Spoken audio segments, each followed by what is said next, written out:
can be removed. So, to continue on this topic so that everybody also understands, is that we need to understand the nature. So, physics makes you understand the nature of how things work. So, people had this geocentric theory. Geocentric means Earth is a center. And we had a geography, graphics of Earth, geography. Geo is not a Sanskrit language, it is Greek. The origin is Greek. So they made it, okay, geography. And graphy is there in Latin, is there in English, in many. They picked geography. And geocentric. What is a center? For which everything turns. That's the center. Till they studied the orbit pattern, they studied the stars, constellation, movement. The church believed that Earth is the center because they found that everything is pulling towards Earth. So Earth should be pulling everything. In the Vedas, also, Earth became the center. So they made it Prithvi. Yeah. So all religion looked at the nature and they said, this is how it works. Yeah. Because at that time, only that data was available. So everybody believed that the rain is given by God. I don't know how rains are coming. They believed that the lightning is caused by some God not being happy. So if you pray to that God, he becomes happy. So we'll sacrifice something and make him sure that he doesn't. So today, if you go to Tibet or to Sikkim or to Nepal or to any of these mountainous country, they pray the mountain. Like in the case of Mount Everest, it's not Mount Everest because George Everest climbed on that, it became Mount Everest, but the original name is Chomalungma. Chomalungma in Tibetan. And in Nepalese or in the Nepalese Hindi language, Sagar Mata. Okay. Now, why did they name Sagar Mata? Because Chomalungma means ocean on top. So they made it Sagar Mata. So hypostasizing and anthropomorphism is human nature, which I had covered earlier, but it is good to cover now also. So what I don't know, I will create a supernormal information on that, saying that, this is something different. So Varuna job was to give rain and Agni's job was to give fire because they couldn't find fire. So how do you find fire? And when they rubbed stones, they felt, from where did the fire come? Oh, God is giving it. So if I pray the God, God gives me fire. If I pray God, God gives me rain. If I pray God, I will get this, I'll get that. So they started praying. And everywhere, that's the same thing. You pray. So then they thought that if I worship, I'll get what I want. Great. Nothing wrong in that approach because I didn't know. Now here comes Buddha, physics man.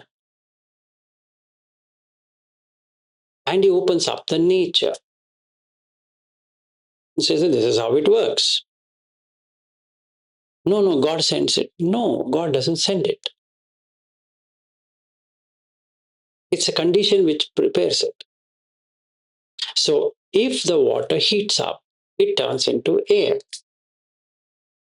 Because Patvi, Apo, Tejo, Vayo, Akasa, if you're seeing an ice cube or ice block, it's condensed water.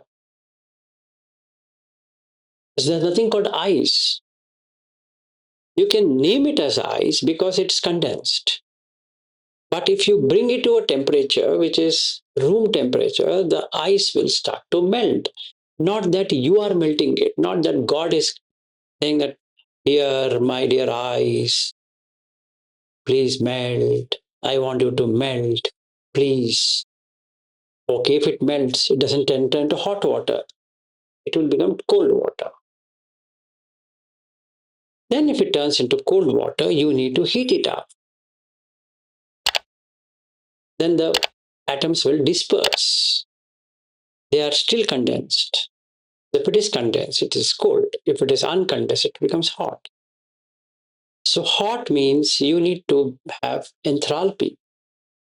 You need to add more energy to make it retain the shape. So, what did Buddha do? He said, look, Vilas, I'll take myself as a subject, being a student of Buddha, who is a physics physicist. He says, Vilas, look, what is your body consist of? Understand it. Sir, I don't know. Okay, Vilas, listen. What you think is body is consisting of 5 elements, which are not yours. But this face is mine. Yes, exactly. The face is yours because the skull is there. Ah, but I have eyes. Ah, okay. This physical eye, what you're seeing, there's a hole there. There's a socket. Yes, sir. But there is ear. Yes, there is ear, but there's a hole here, right? If the hole were not to be there, you don't have any ear. Yes, sir. And what about this shoulder? There's a bone. This is the bone. This is the bone. This is the bone. This is the bone. So it's like a house or made of twigs. Then I say, yes, sir. What you say, right? So is it niche or is it anicca? Sir, what does that mean? It means, will it remain as it is or will it not remain as it is? No, sir, it doesn't remain as it is. That is always moving. Yes, always moving. Do you know it is always moving? Yes. Through what? Through hunger, through thirst, through heat, through cold, through whatever. It's moving. Great. Now, do you think it is certain at this point in time that this is how it is going to be? No. So, is it certain? No, it's uncertain. So, whatever is moving and whatever is uncertain, will it give happiness to you or unhappiness to you? Is it a burdensome or it's lighter?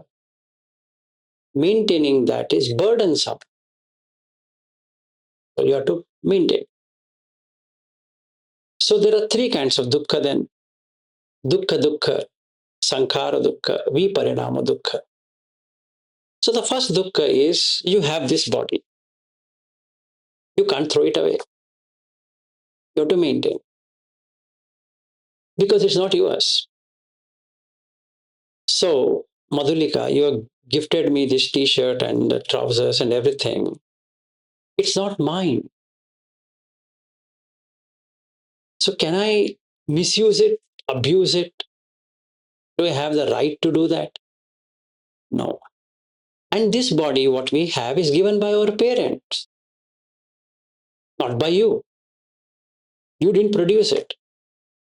So, what doesn't belong to you, how can you abuse it? Because it's not yours. And yet claim you are following Buddha. So, where does it say in the sutta? Take any suttas where Buddha explains how body comes to be. So, what does he say? Ayam kayo chatu mahabhutiko mata pittika sambhavo odana kummasa upachayo anicca Uchadana, Parimadhana, Bhedana, Vidhamsana Dhammo. Now let's break it up and see. Ayam Kayo, this Kaya, Mahabhutika Sambhavo, or Mahabhuta, made out of Mahabhuta. Is that your Mahabhuta? For me to sit and torture my leg or my hand or this or this, is that yours? If you own it, then yes, you can do whatever you want to do with it. It's a dukkha. You need to take care of it. It's not yours. It's not mine. Yes, out of foolishness, I have abused the body. Now I will not abuse because it's not mine. Just like the t-shirt is not mine. I didn't know earlier. When I came to the Dhamma, I understood this doesn't belong to me. It belongs to the nature.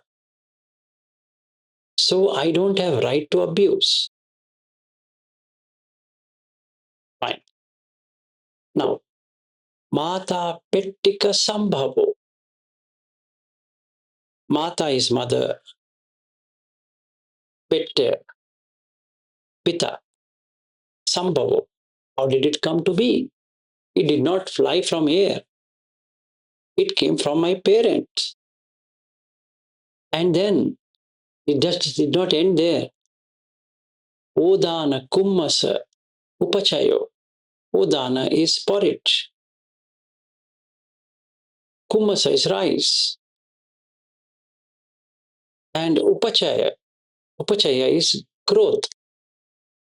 So there's four, goes in four stages. Upachaya, Santati, Jarata, Anichata. Four states. Upachaya is the starting point. Just like you have put a seed and you put water, that small staple is coming.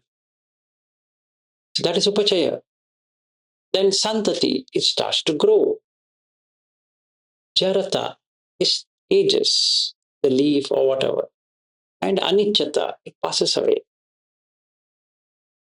That's exactly what's happening. It's not yours or mine or anybody's. So, if I abuse my body, it takes me to Attakila Matanu Yogo, which is Dukkho, Anariyo, Anatta Samhito. Now you check yourself, whoever it is, whether you're in Dukkha or not. You're trying your hard to be in Sukha, it doesn't take you there. It brings you Dukkha, tremendous Dukkha, not just Dukkha. Anariyo, you're following Buddha, but you're exactly following the reverse of it. It's Anariya.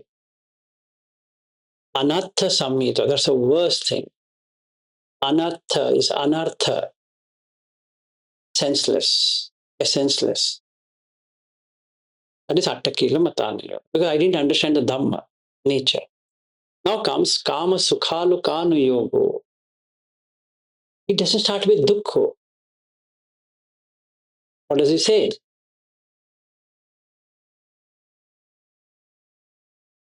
Hino, gammo, ottujjaniko, anariyo, anatta samhito. Now, why did he call hina here and dukkha here? Hina is inferior. It is good, but it's inferior. It doesn't make you go into a higher state of existence. It will always make you lower state.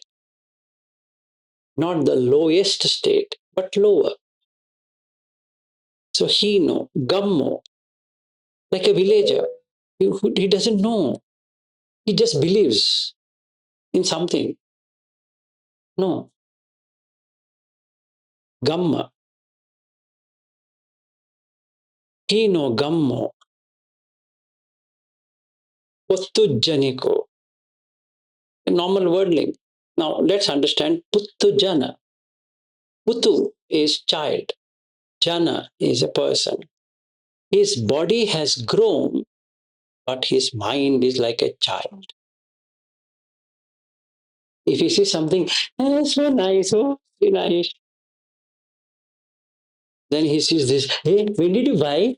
What did you eat? What happens? This happened, that happened. That's all what is like.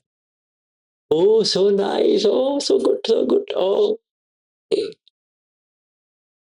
Oh, this place, wow, amazing. That is Puttu. Very childish. She's my wife. Yeah. Oh, I got promoted. Yeah. That's Puttu. Not that is bad. Child. What will you do with a child? So what he says, Mata yata niyam puttam ayusa puttam anurakhi. Evampi sabba bhutesu mana sambhavaye aparimana. Because that's exactly what you can do with a child. That is just like a mother having his only child. Ayusa eka puttam anurakhi. It wants to protect. It wants that child to have its own life, if you want. As a child. Evampi sabba bhutesu. Like that, you consider every living being because they're all putujana. Mana sambhavaye aparimanam. Your mana, your measurement should now be for everyone. So it's immeasurable. Right. Now, if I see this Vibha sitting here, if I see you sitting there, should I have a measurement between both of you? No, both are my children. Okay, that doesn't mean that you are in Buddha Dhamma means you are not a children. You are children. Until you reach Anagami stage, you're childlike. You'll do some funny things, which a mother should say, no, no, that's not to be done. Some are old mothers, they don't listen.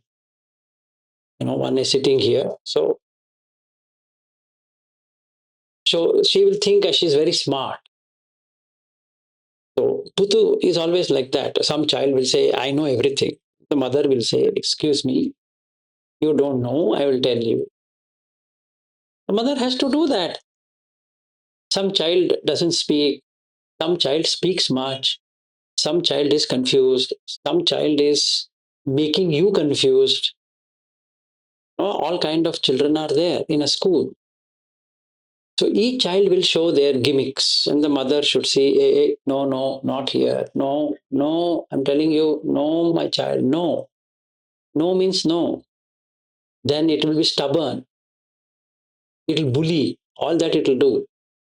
The mother should know, okay, okay, not now. I will do, we can do this later, please, please, please. No, no, no, please. Because each one thinks what he's doing is right. And hence is Uttujaniko, childlike, Anariyo, Anatta Samhito, senseless. So if by chance somebody like me misunderstands Dhamma and starves myself to death, it's Attakil Matami Yoga. Keeps on eating all the time like a pig. It is Kama Sukhalukanu Yoga. Now, what's the right approach then? The food should be nutritious. You should be hungry. Only two criteria. No, no, I will eat whatever is given to me. Because in the sutta it says you should eat whatever given to you. Exactly right. Right? Exactly right. Then in that case, why are the monks getting fed so much these days? And the lay followers are getting so less to eat. Why in Bangkok, 90% or in Thailand, 90% of the monks are having diabetes?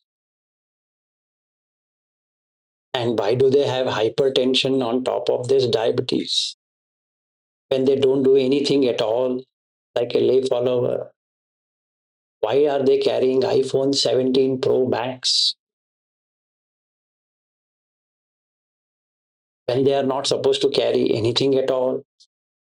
Are they walking from Thailand to India by walk? Because during the time of the Buddha, they used to walk. They should also be walking. Why are they being sponsored by airline tickets?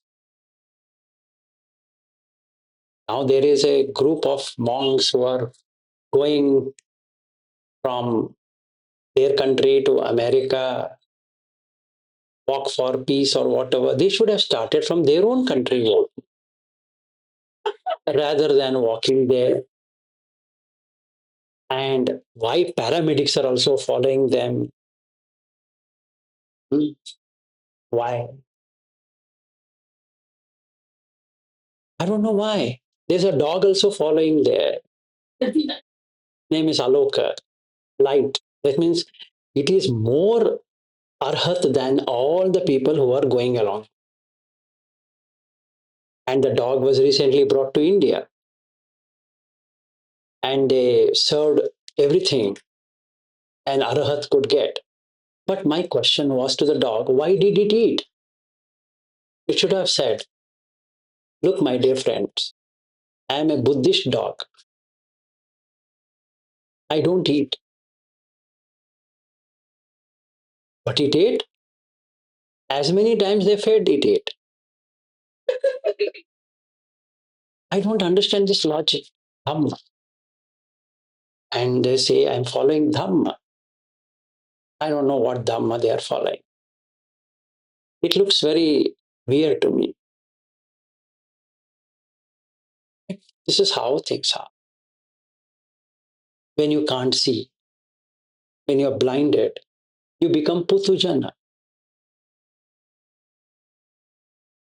You might be a Buddhist Putujana, that is fine.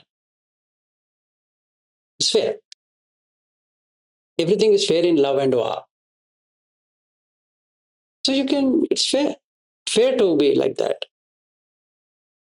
Like in Australia, when I went with Bobby, the amount of food I saw on the table was phenomenal because everybody is donating food.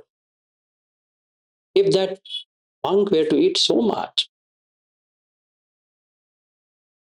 it's relishing. And how many chocolates? How much of soya milk? How many tons of it? How many chivara? Because everybody is doing chivara dana. What the poor monks can do? They're having a gala time. And what does a lay follower do? He will starve. During the time of the Buddha, lay followers were to be doing what they are doing, and the monks were not to disturb. This exactly is mentioned in MN 66, Latuko Pamasutta, where the monks were permitted 2 times a day eating. They were permitted. And then what happens? There's a monk called Udai. He goes in search of meals. Buddha would tell them, don't trouble the lay followers. Now my question to all of you is, are you a monk or a nun where somebody can give you food? Or are you getting your own food?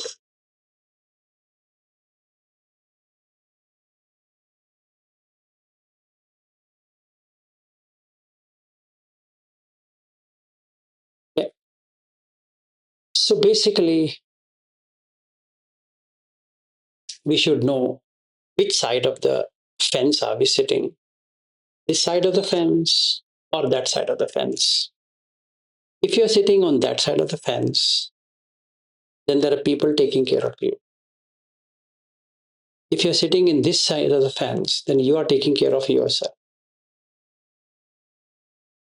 That was meant for monks because that Udai,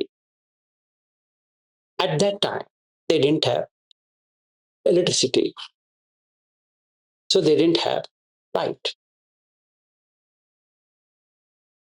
So what this guy did, he went with his begging bowl, standing in front. That woman was washing her whatever last meal she had, and she was washing. She screamed, "Ghost!" And then this Uday said, Sister, I'm not ghost, I'm come here to beg for alms. You know the word she said? Let your father die. Let your mother die. What an animal you are to come in the night and ask for food.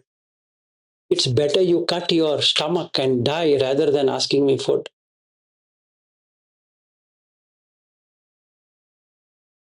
Aren't you ashamed to come in the night and ask for food? Then Uday says, Sorry, sister. What is there to be sorry? Get out from here. Then Uday comes and narrates what happened. And Buddha says, That's the reason, monks, I told you, don't trouble the lay followers. Adjust with whatever they give you. Now you decide whether you want to be that or you want to be this. If you want to be that, then leave everything and join a monastery. Then you will see great thing happening to you. You will be fed royally.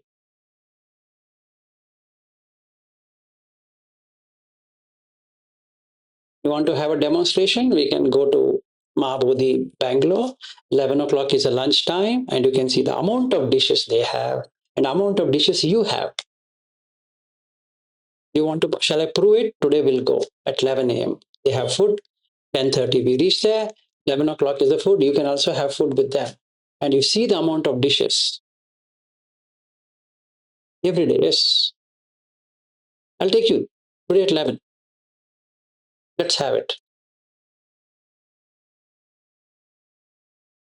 It's not they shouldn't eat. They can eat. Why they can't eat? They can take as much as they want. But they have all kind of dishes which is nutritious. They don't starve. Why should you starve? And where does Buddha say you should starve? Which sutta is that which says you should starve? He says don't eat without kala because there is a kala for talking. You shouldn't just talk for the sake of talking. Take time, evaluate, talk. There's a time for eating. Just don't eat. So Ratti Bhojana, it's there in Uposatta Suttas. Ratti Bhojana, don't eat in the night. Even otherwise, medically also it is proven that it doesn't digest. You eat after 8 p.m., 9 p.m., generally doesn't get digested. So if this poor lady sitting here eats at 9:30 in the night or 10 p.m. in the night because she went to Mahabodhi in Bangalore and she comes late to home by traveling in a bus and she lands at her home at whatever time and she eats, that doesn't get digested because there is nothing nutritious going inside. And what we eat is rice and rasam and something which is just carbohydrate. I think you should copy from Mahabodhi what they eat at least.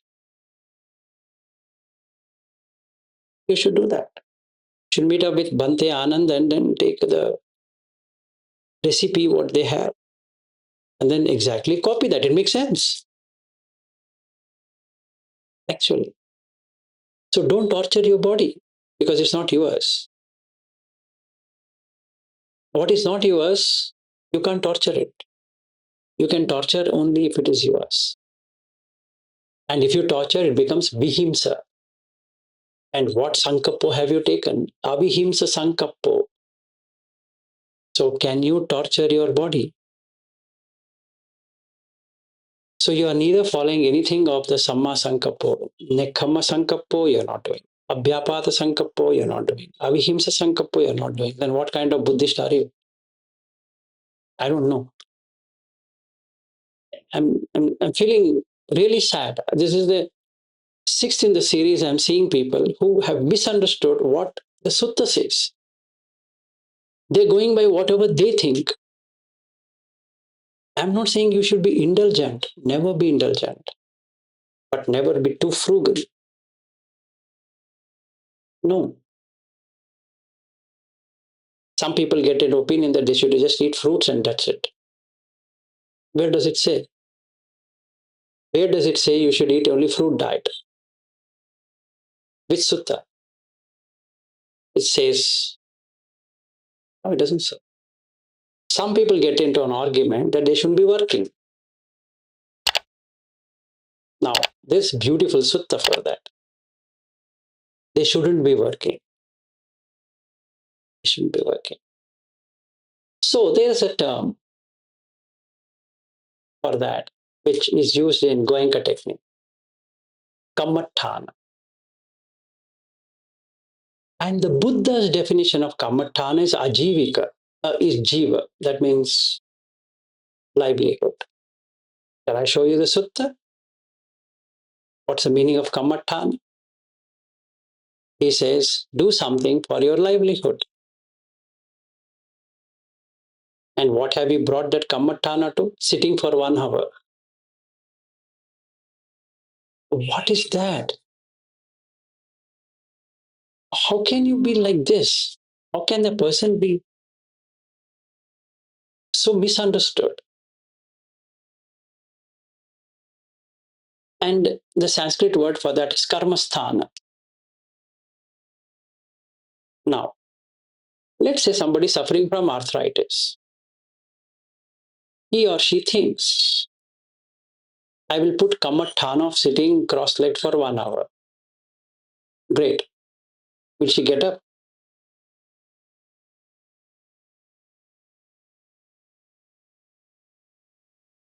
Because he has put karmasthana. And what does Buddha talk about karmasthana? It's ajivako. Ajivo, samma ajivo is kammatthana. So where is this 1 hour sitting coming into picture?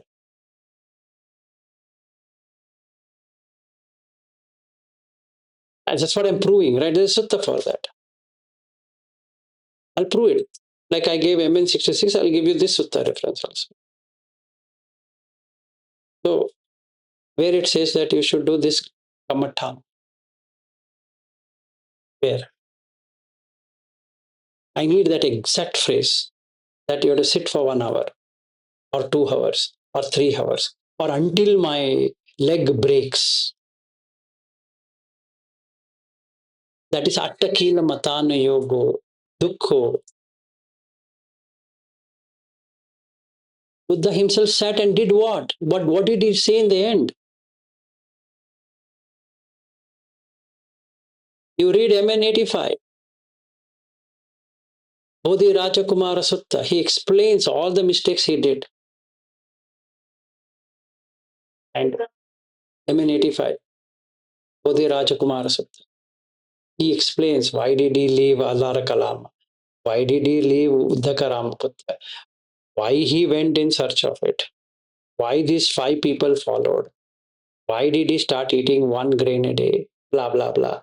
And why did he come back eating everything, doing everything? And he explains, I remember my childhood, during my childhood, I was sitting under a rose apple tree. Then I remembered I should get into jhana. He had attained all the 8 jhanas. Then he remembered that this is not the right approach. Now, if somebody says to me, don't wear any shirt because you're following Buddha teaching, wear. And somebody says you should not wear any trousers, wear. You should not wear any underwear, is fair. Why? Because I'm following Mahavira. Simple as that. I've become Digambara. What's wrong with it? That's the right thing to do. Torture the body. Then what does Mahavira says? Each hair is a karma. What do? Pluck it. They pluck the hairs. If you didn't know that, they pluck the hairs. And hence women are not allowed because you have to pluck the hair from your private part.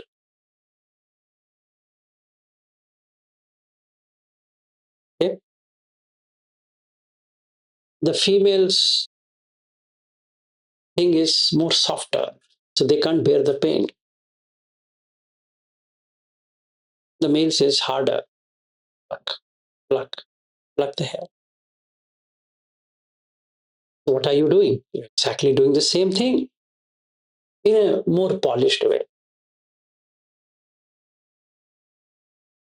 So you curse your body and you do all kind of nonsense thing with it, still believing you are following Buddha teaching, which you are not.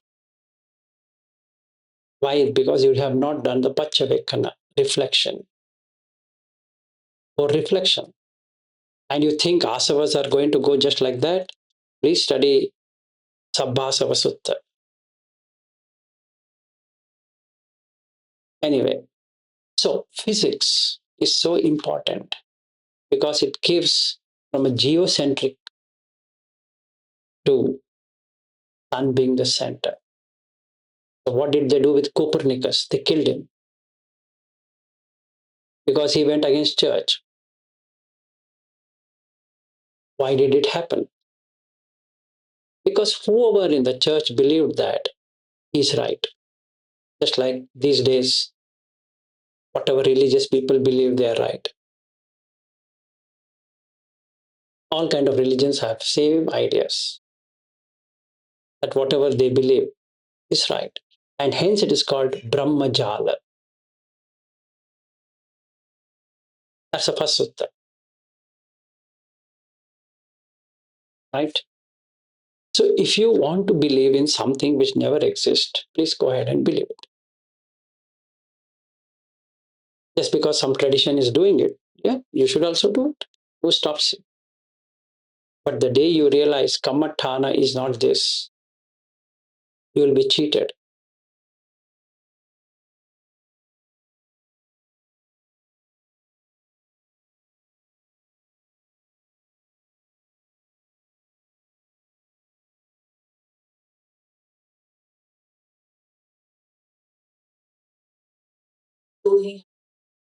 I think you should sit here. They can't hear a single word. I'm sorry that I'm making you, because I'm wearing this and nobody can hear. Yeah, what I was trying to say is 2 years back, I went for Sati Patan, and after the Shivir, there was a guy who came and he had a serious injury. I mean, he had a road accident and literally he was on a wheelchair. And then we too asked him, right, then why are you being here, right? Then he mentioned only about that part, right, that 49 days or story of a Buddha, right, where he put a bowl on the Niranjana river and he take a vow that for 49 days, till the time I don't become an arahant, I'm not going to, get up from the seat. So remembering that, he did not sit on his, wheelchair. He folded his leg with all those pain and he completed entire Satipatha. So, I mean, obviously in Sutta it's mentioned, but then why Buddha did this? I mean, after that. There are two ways of handling anything you want. It's called determination. You determine.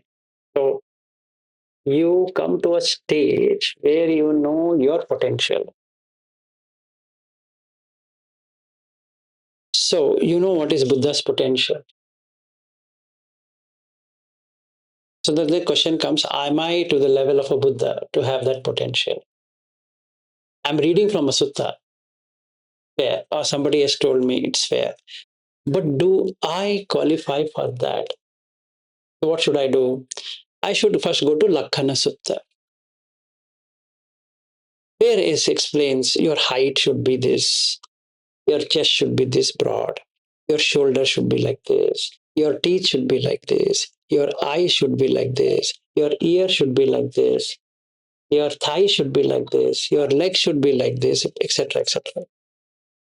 Then he says, check with your body.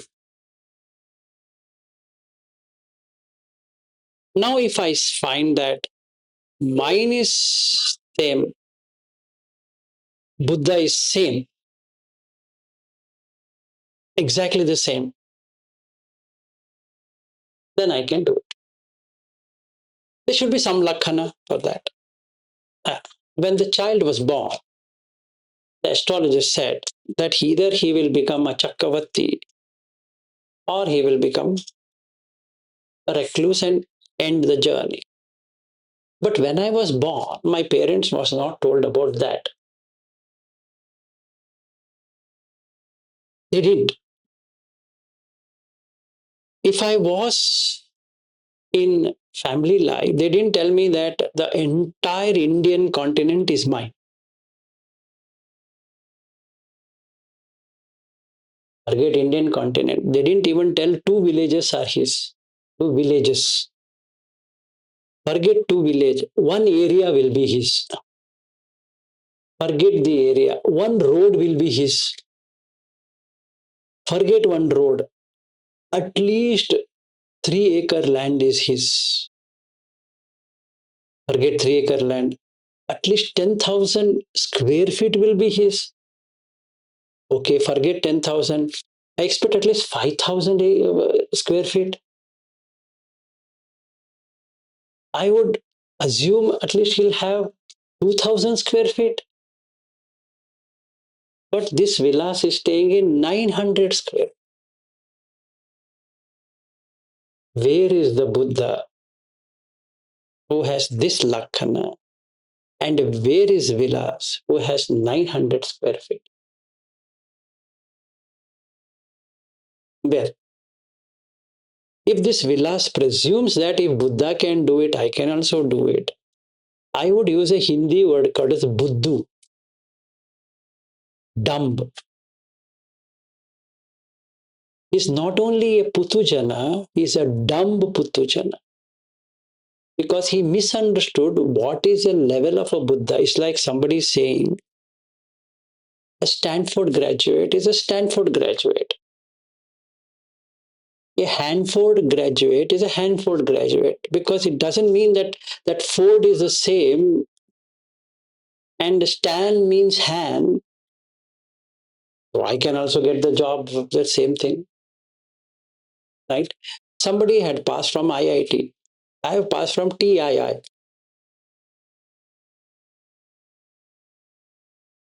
What is TII? The Idiotic Institute, which gave me one certificate. Best engineer ever. What did you engineer? I don't know. But I am an engineer.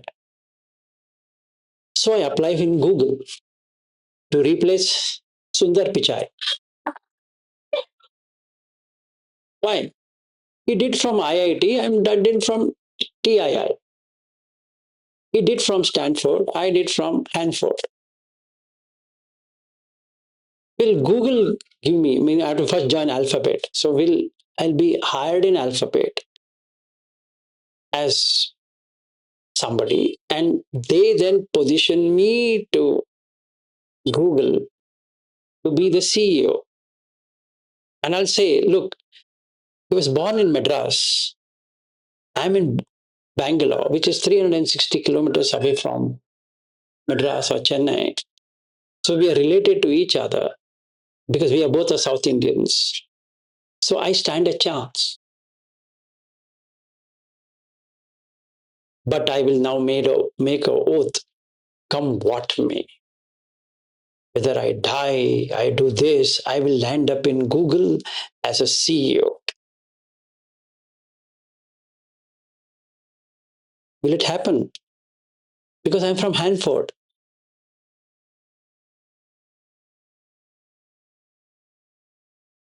That's not going to happen. So I then need to understand Larry Page is one thing, the founder of Google,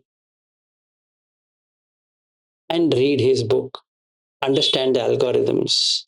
I have to see myself whether I have that ability to think it in that way, forget about coming with new thing. At least do I have that ability to understand what he says. Then I have to understand Sundar Pichai, that how did he graduate and what all did he do? Can I do that now? And then see, I only know M of mathematics, P of physics, C of chemistry, B of biology, I of E of engineering. I don't qualify.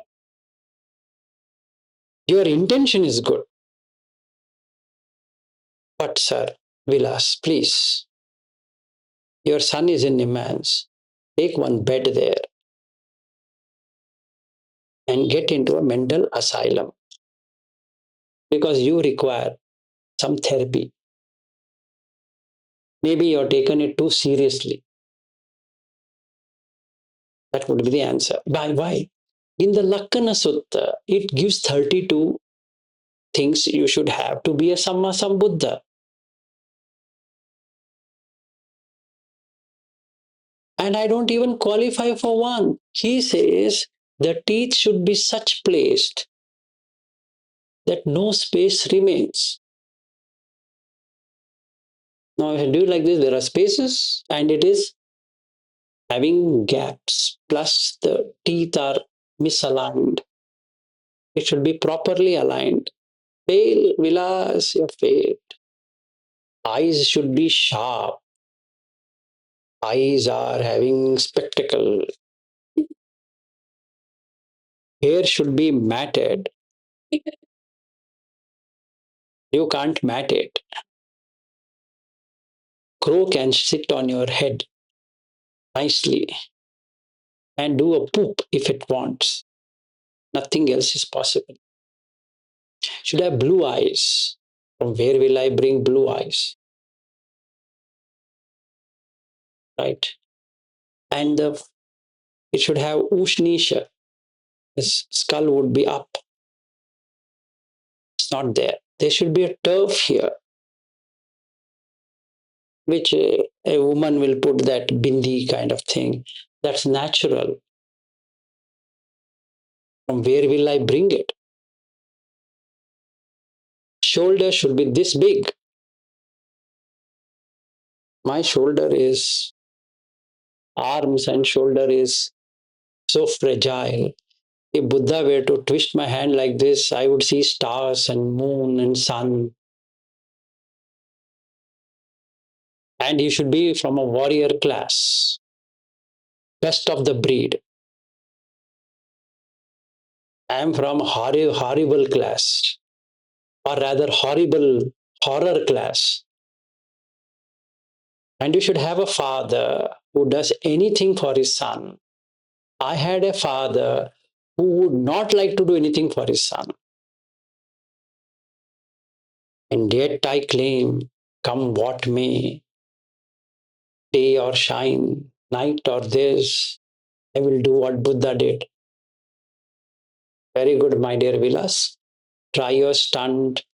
If Buddha would have been alive in front of you, he would have said, Ottu Janiko and Anatta Samhita.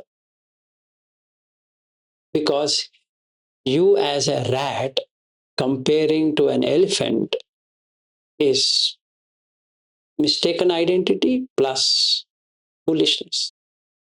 You should know where you stand and where Buddha stands.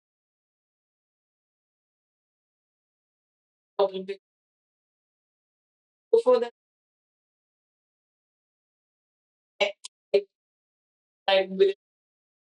yes, it's true. You do it properly. So he says how you should do it in the Pasarisa Sutta. Exactly follow that route. It will work. It's not cutting your food or doing this or some funny acrobatic thing will get you there. You just have Nibbidha, Viraga, Nirodha, Upasamaya, Abhinyaya, Sambodhaya, Nibbana. That's all what it is. What do you mean? Yeah, you can be done in 7 days. Why not? Or provided you are a Niya. Provided you are a Ugatitanyu, Vipachitanyu. There's a sutta for that. On Vipachitanyu itself, there's a sutta. Like in the case of Sariputta, as against Moggallana.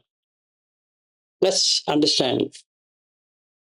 He went to Asaji, or he met Asaji as Upatissa. He asked this question. You look very pleasant, pleasing. You seem to have gained something. Can you tell me what you learned and what have you gained. Now you ask yourself, if somebody sees your face, they will not eat for 2 days looking at you. Forget about they asking you anything because you are so constipated in life that what will they learn from you? If I come to you, Madhulika, you're looking so bright. Can you give me something what you have? If I look at you, you don't seem bright. So I'm already in my depressed state of mind. I don't want to meet another depressed human being, right? So Upatissa asked Asaji because his face was beaming with light, right? So he asked, so check yourself. Do you have that? Now he asked this question: what does your teacher teach? He just said one line: E Dhamma hetu pabhava te samhetum tatagato aha. That's all. First line. Now, what does Sariputta understand out of this? If it was somebody, he would have said, I don't know what he's saying. Because it's in Pali. I would have said, Pali or Nepali, understand what is he saying. Okay, so let's understand in English. E Dhamma, this Dhamma, hetu pabhava, cause and effect. Te samhetum tatagato aha. The Tathagata has taught the hetu cause. What's the cause of this? Te sam, that is this one. How it can be done nirodha also has been taught by the Tathagata. Not only he has given the cause, how to remove the cause is also explained by the Tathagata. That makes me feel good. Why? Because, like I'm praying sun or vitamin D, because I think vitamin D sun is giving me, which is partially true. It is photosynthesis. Our body is made up of the same material. So the cause, what's the cause? What's the effect? You will not have vitamin deficiency, vitamin D deficiency. Simple. So cause, if you remove the cause of suffering, there won't be any suffering. So I'm a scientist. I need both. I don't want to just need the cause or just the effect. Earlier, people had these four topologies. Okay. This is called as Chatushkoti Nyaya, tetralemma. So you put somebody in a fix. You say, why there is darkness? The answer is there's no light. Obvious answer. No brain to be thought about, right? Because there's no light. How do you bring light? Pray through the God. And then the light comes. Is there in Bible?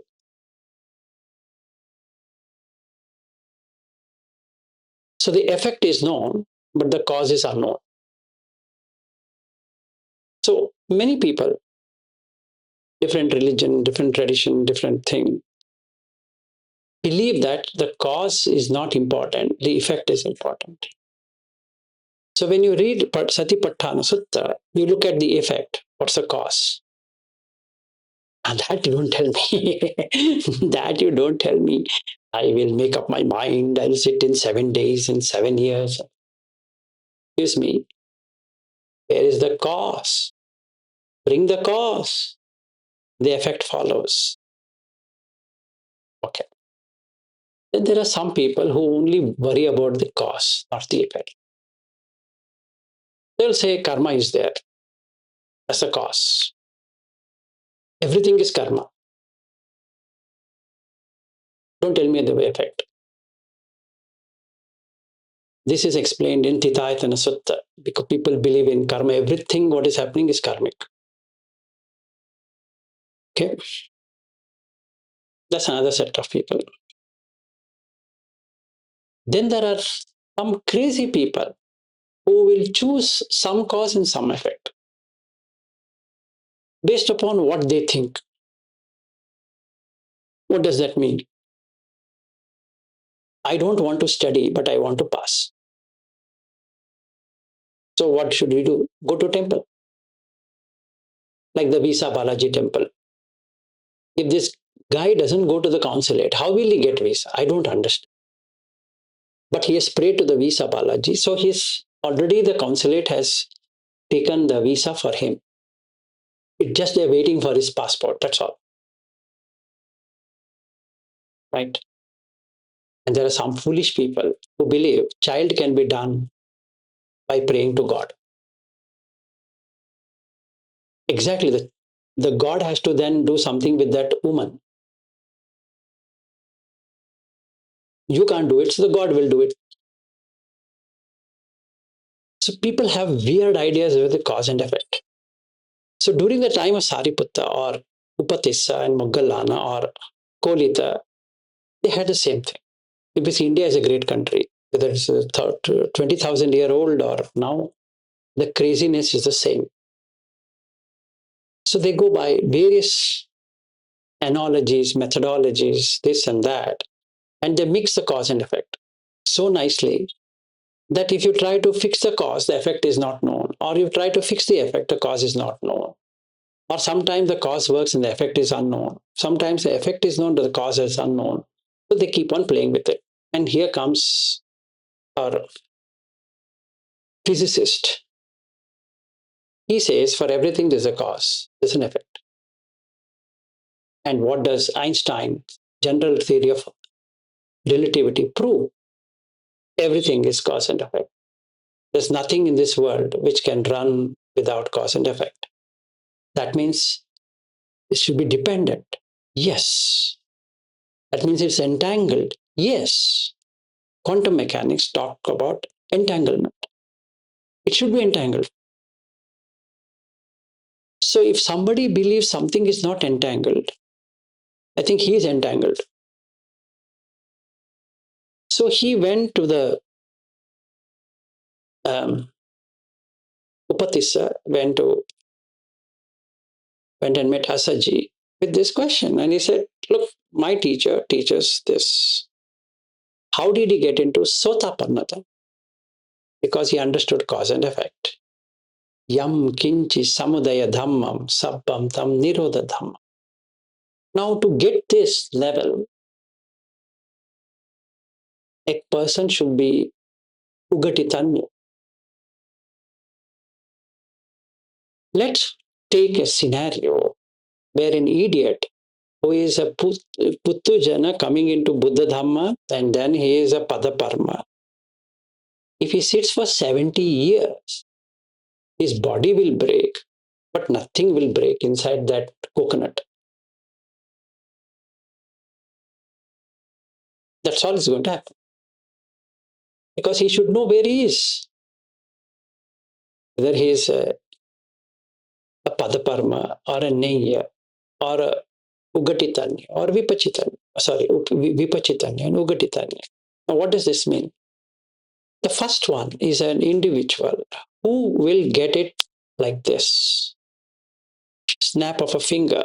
There's a sutta by name Snap Finger. An entire thing, if you read, Snap Finger. Snap Finger. Ugatitanya. Then you require some explanation. That is Vipachitanya. Neya is dumb idiot. Is not only just an idiot, dumb idiot. And Buddha calls these kind of people as dhanda bhinya, extremely painful progress. Low in understanding. And in that, there is Kippa Bhinya and Dhanda Bhinya also. Kippa Bhinya is fast. At least he understands fast. But this other guy, dukkha and Dhanda Bhinya. So there is Sukha and Dhanda Bhinya, dukkha and Dhanda Bhinya. That's Neya. And Padaparma, unfortunately, stands nowhere.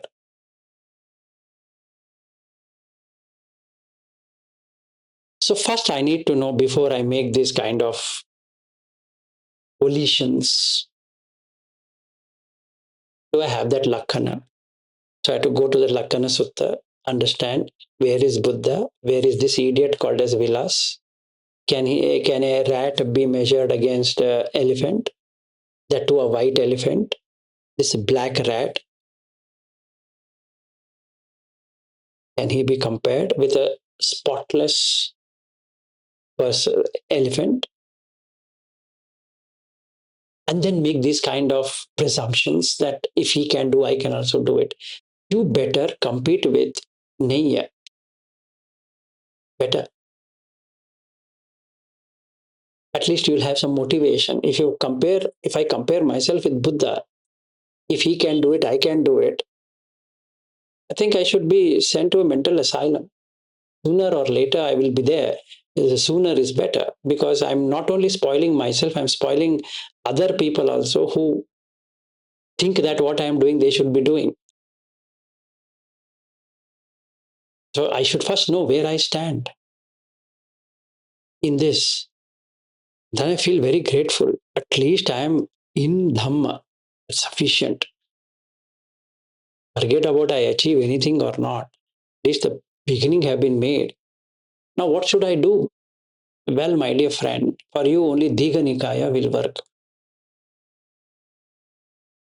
or Majjhima Nikaya because you're an idiot. You can't understand. You're not at a level of Sariputta or Moggallana or anybody there to say that, if I could do it, I could do it. No. So I shouldn't be torturing myself. Rather, I should understand where I am at this point in time. What is my understanding? What is that I can do? What is that I cannot do?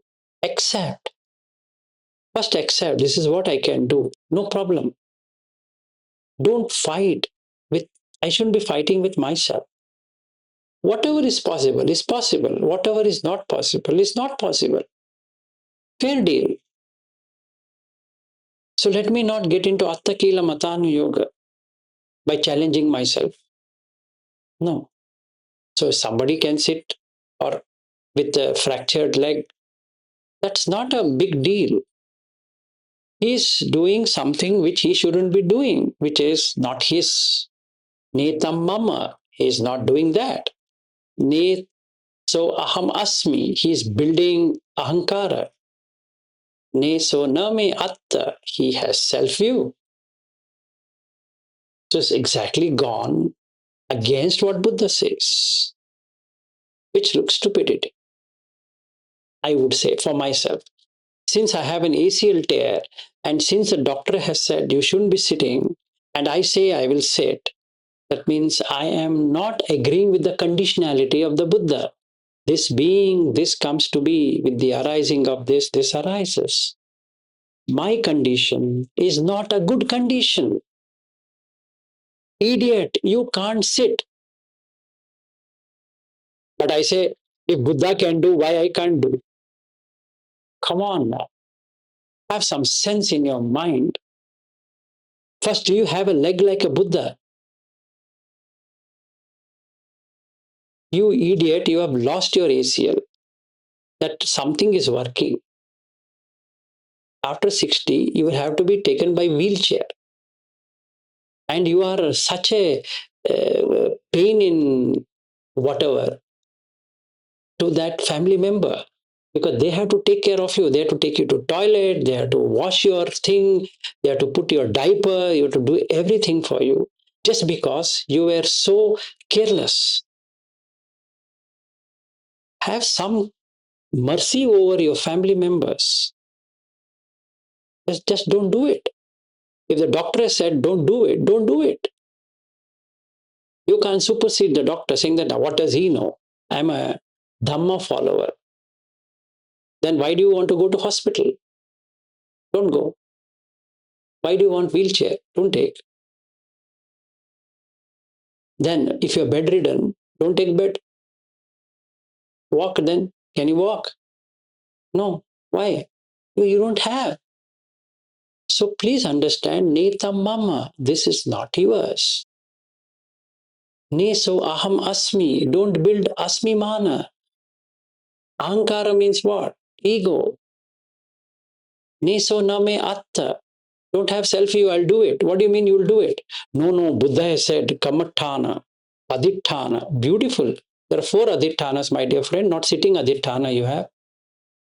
And kamathana is not about anything else. It's about how you should lead your life. Who on earth taught you this? So I need to know, what does Buddha say rather than what somebody says. If somebody says, let him say, but I'll verify with the sutta. I'll investigate. Is it true? Is this the way it is? Yes. Can I do it? What is my level? Have I reached a particular level where I can do this? Or I have not reached that level? Then I will accommodate it. I will slowly do it so that it gets into the system. That's how I would do it. That's middle path.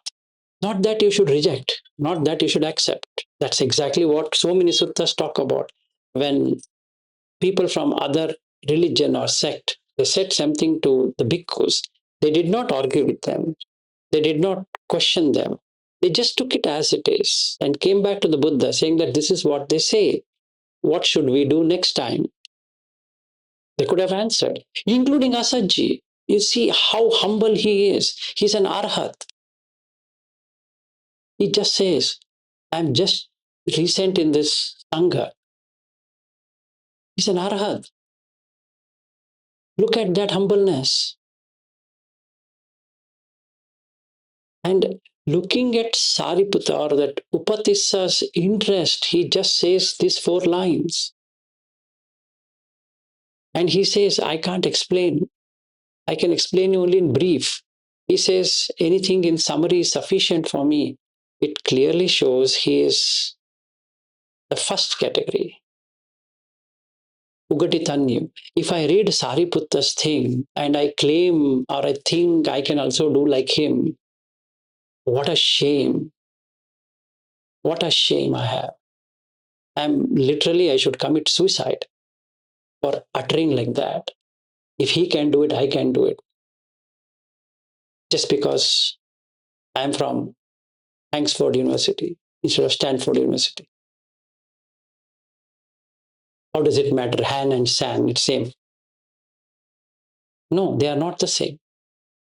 Stanford is Stanford. Harvard is Harvard. Your Tom, Dick, and Harry University is Tom, Dick, and Harry University. Nobody will care. You should have got in Stanford. Who didn't ask you not to be in Stanford? You didn't qualify. Idiot, when you can't qualify, how do you say that you can match that person? First know your level. You're nowhere. At least somebody is given you something to you. Take that. So when I see Buddha, I see it that way. Where is my level? And what is Buddha saying? Can I incorporate something of that? And then I do it. I don't follow it blindly. I question. I am a physics person. I love law of nature. And Dharma is law of nature. I don't take it lying down. I take it getting up. I don't just believe in practice. I question the practice. I just don't do it. I involve in it. I check it. I thoroughly investigate it. And then when it works, then I utter these words to the Buddha. Namo tassa bhagavato arahato samma sambuddhassa. Because I have done it and I mean it. Tears are coming now, but it's true. I love it because I exactly follow what he says, including what Bobby has sent this morning regarding that Vikala Bhojana. It's there. See, you should have a time for everything. And for the monks, he made sure they don't trouble the lay followers because they had to cook food and also it's dark. There's no light. Look at MN66. He exactly says, why should you not eat in the night? Now, if somebody having body problem doesn't eat in the night, what happens? He can't take tablets. There are people who had come to my house who were having high sugar. I'm scared because if something happens to them, the sugar level goes down. There's one lady who took tablet without having food. Her sugar level went down. I was scared. How can you be so careless and claiming Dhamma will take care? What Dhamma will take care?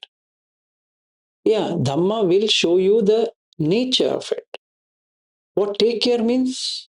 What do you mean? It doesn't take care of anything. It shows up the nature. He Dhamma hetu pabhava. Esam hetum tathagato aha. That's all what it is. Just cause and effect. You take good care of your body, you get good health. So, those people who think this is not what Buddha said, please refer to Dhammapada. Arogyam paramam labham, santuti paramam dhanam, vissaso paramo natho, nibbanam paramam sukham. Now you please tell me, what's the first line? Arogyam paramam labham. Why are you spoiling your arogya? Why? So please address it properly, think properly, discern it, look at it whether it is right or wrong. Have yoniso manasikara, investigate and see if it makes sense. It doesn't make sense. And then arrive at the proper conclusion by referring to the sutta. While you were gone, I was talking about arogyam paramam labham, santuti paramam dhanam, vishvaso paramo natho, nibbanam paramam sukham. The first line is arogyam paramam labham. Then Buddha should have said, forget it. Simple. Second, most important in Dhammapada is the first one, Mano Pubbangama Dhamma. That you shouldn't forget. Because if you make a wrong choice, you get wrong result. So if you spoil yourself either on two extremes, you will never get any liberation from anything. You'll be in bondage, a new kind of bondage. So be careful in what you are doing because this body is not yours. It's given to you. How can you rip it off at your own whims and fancies? No, that's not allowed. It's not yours. In that case, Buddha should have told his disciples not to collect food at all. There were people who were doing that, and he told them not to do it because they earlier were following Jain Dhamma, including Buddha. So, what they were doing, not eat. And then, when that lady gave Sujata, she gave food. The 5 bhikkhus who were following Buddha went away. Why did they go away? Because they felt he has become lax. He's relaxed himself. They never used to take bath. When Buddha took bath, they were shocked. How can you take a bath? Because in Jain, you can't take bath. There's no brushing of teeth. You can't clean your private part also. Why?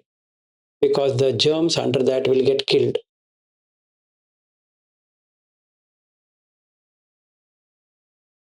You're meant to torture.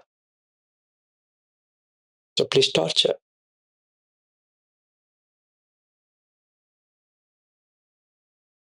So you decide whether you want to follow the Jain or you want to follow the Buddha. If you want to follow the Buddha, understand the nature of things. There's a cause and effect, which is physics.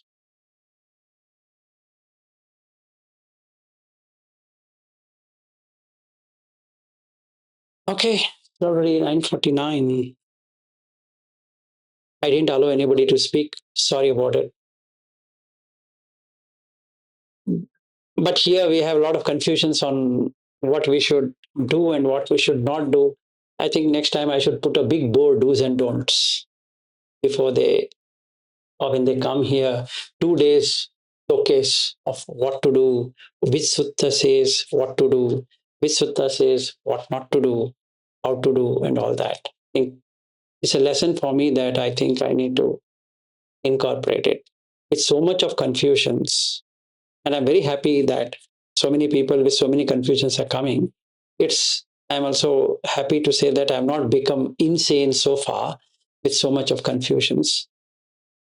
But sooner or later, I might end up being in a mental asylum. So when it happens, I will let you know that I've just got admitted to mental asylum, because there's no other way for me. Because these people are starving. So they think starving is the right thing to do.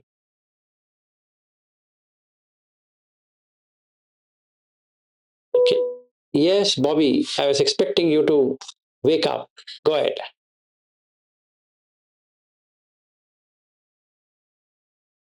Sorry, Vilashi, I'm not causing any confusion, but since this is the topic you are talking, and I think we have discussed this before also, but still we had a discussion in that other group yesterday. So this, this what's that in this Uposatha Sutta, Buddha says, see, as for a lay person, what you're saying definitely makes sense to me. We don't have to follow that strictly, whatever Buddha said, because because are living on the this one of the lay people. Yeah. But in this, this sutta is given to a lay person like Vishaka, and in that Ratti Bhojana. Ratti Bhojana. Ratti Bhojana. Ratti. Yeah, so many things. So I'm just trying to read that Pali words. Yes. It is say Yava Jivam Arahando Ega Patiga Retu Parada Virada Vigala Bhojana. So what is translated is I too for this day and night will eat in one part of the day, abstaining from eating at night and food at the wrong time. Yes. So these three words are said in this particular sentence. Yes, I agree. I fully agree. So it is, Arahants naturally do that, it seems. So I don't know, can you please, because for the benefit of everyone, elaborate that? So the thing is like this. Now, take a person who is an arhat. Okay. What is kala? Time. So when we use the word, it's time. They say we have a meeting at 10 o'clock. It's time.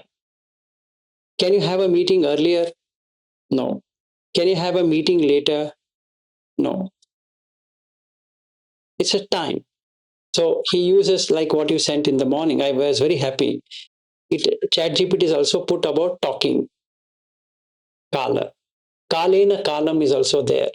I don't know why he did not cover that. in that ChatGPT. Kalena was there in that he was saying. Kalena kalam. There's another word where Buddha frequently uses in some suttas. Kalena kalam. It's a very nice one. So let's break it and see. Kalena kalam. When the time has arrived. You have to do something when the time has arrived. So how does the time arrive? It will show up on the body. Like thirst. Forget the food eating, right? Time, thirst. If I am thirsty, I'm going to eat. No, I finished it. You have it. You all have it. So I'm thirsty. I have to drink water, obviously. If I'm not thirsty, should I drink water? Just because somebody says you should keep on drinking water and be hydrated. You'll come to see that your mouth is drying. So kalena kala. In the same way, when you are in an arhat state or even anagami state, your hunger by nature will drop. That means you don't feel like eating much like what you were eating earlier. If the kala has not come, don't eat.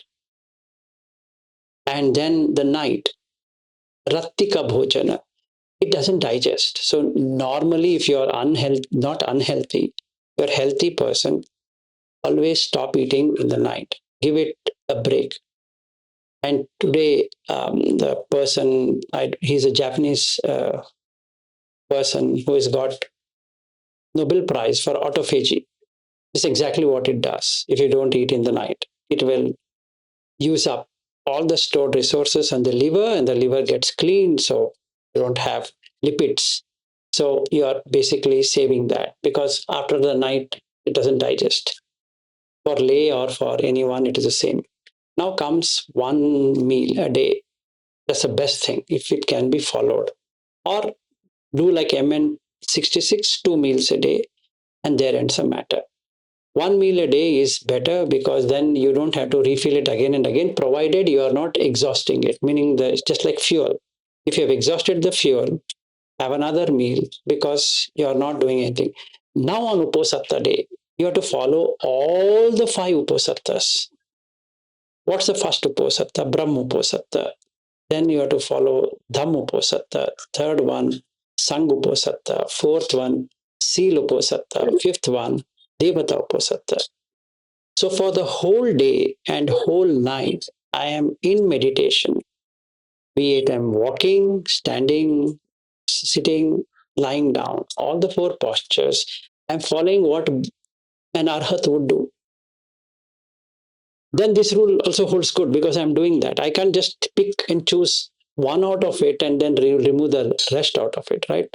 And Buddha gives precise explanation for each one of them. He says how you should do Brahmoposatta, how you should do Dhammoposatta, how you should do Sangoposatta, how you should do Siluposatta, how you should do Devata Uposatta. Then this becomes that entire text in the down which you are reading makes tremendous sense because you are an arhat. Now, wait a second before I allow you to talk. One thing I need to see whether I've reached is you should have these 5 characteristics in Devata Uposatta, which is mentioned. Just like Ito Chuti Tato Utpanna, am I in that state? It's a must. Because if the hunger has to go away, then I should check myself. What is the meaning of that? Ito chuta, here the chuti happens, the death happens. Tato utpanna, I get established there. So, yeah, can I get into the meditative states or absorptions? Right, so now I want to be in Chatum Maharajaka. Can I be in Chatum Maharajaka right now as I speak? Can I be in Tabatimsa? Can I be in Tusita? Can I be in this, whatever that he's saying about 50 years, 100 years, 500 years, 1,000 years, etc., etc. Can I be in that? Can I establish right now? So he says how to establish. He says that you should have Saddha, you should have Sila, you should have Chaga, and Sutta, Panya, 5. So I need to check whether I have all the 5. How do I check it? By going back to the Sila. How do I know I have done the Sila? I have Buddha Dhamma Sangha. So Buddha Dhamma Sangha, Sila is Sotapanna, right? So I am already a Sotapanna. Now I am progressing far beyond that. So I am now getting into Devata realm. So first I need to establish Devata realm and ensure that I am in that Devata realm. And then by nature itself, it cuts off hunger. Okay, yeah, that makes sense, because then you don't need much food, other than forcing. Because the body already has food. See now, let's like for example, like when you are in a retreat, where this PRI and all, you don't require much food. Yes, exactly. Yeah. Then you don't require much food. Another way of looking from a very scientific medical perspective, if you're not using resources, it doesn't ask for resources. If, let's say I have had my breakfast, now I'm talking much and much and much, so I'm exhausting. So after a while, I feel like eating something because I already had breakfast, wheat bix, but I'm feeling hungry. Then I say that, yeah, I think I'll have a little bit of this. Why? I'm exhausting. What if I'm just sitting and watching my breath all the time? Sorry, that is where my doubt is, Like, for example, here Buddha says an arahant, right? So now, that means if the arahant is doing some activity and talking, he cannot follow this. No, it depends. Now, let's put 3-4 scenarios. Like an arhat I'm doing, right? But have I established all the steps to be like an arhat? Do you know what all steps I need to do to be like an arhat? That I should go to that sutta. How to be an arhat? I should first establish that. That means I should have established kayagata sati. Then I should have established anapana sati. Then I should have done satipatthana. Then I should have sammapadhana. Then I should have iddhipada. Then I should have the pancha indriya, pancha bala, satta bujjanga, ariyattangika magga. All of this is bodhi pakya dhamma. Once I have established that, in these 15 days, I'm putting that into practice on Uposatta day. So like an arhat, I am also doing for one day. Arhat will do it all the time. Let me do it for one day. Yeah, so that is for the training, I understand, for a now what happens? I agree. Now what happens? Your hunger will not be there whether you speak or you don't speak, or however it is. Just drink a little bit of water and you're done. So even if, now when you scientifically you say that when somebody is having activity or, talking or doing a lay person, he will naturally feel hunger.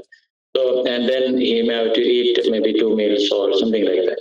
But then for an arahant, as per the sutta, what I'm trying to understand is that for an arahant, even if he does all these activities, is it natural that he doesn't need any food? Because there will be contentment, santosa, that is in our medical language is a hormone called a leptin, which will make him feel contented with food. The amount of digestion in a normal person versus an arhat is different. Even though the stomachs are the same, how it digests will be totally different because his mental state is different. That means how the neurons fire and how the parasympathetic nervous system is working is totally different than a normal person. So let's say I'm trying to mimic an arhat. It means I should have brought all the factors like what Sariputta says.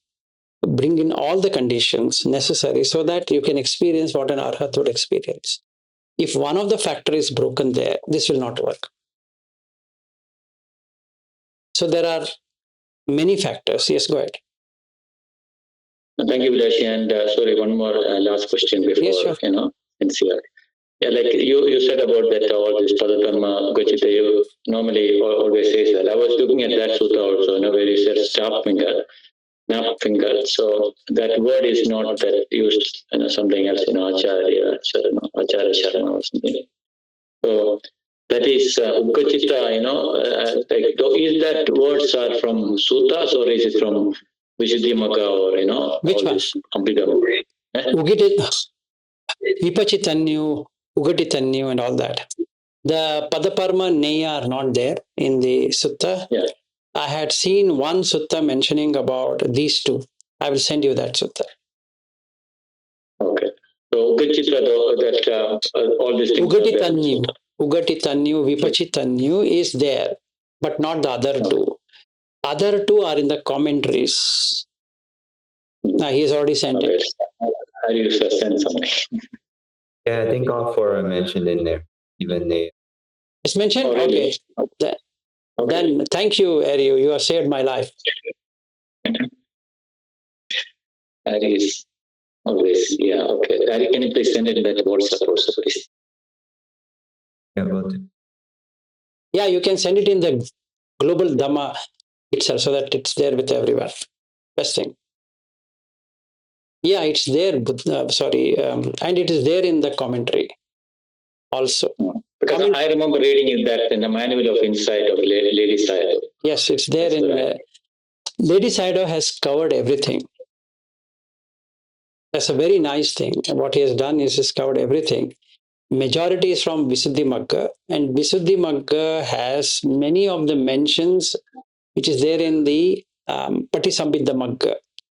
So that we normally don't use it. In the Khuddaka Nikaya, you see there are many things. In that Patisambhidhamagga, in that you will find many references of that. Thank you, Vilash. No worries. Yeah. So Madhulika is with you, right? Yes. No, hello. If she is going to be there alive here, by the time you come, you can meet her. She'll go? When are you coming? He's coming on 26th. Oh, 26th. Yeah. Yeah, I'll be here. So I'll be here on 27th.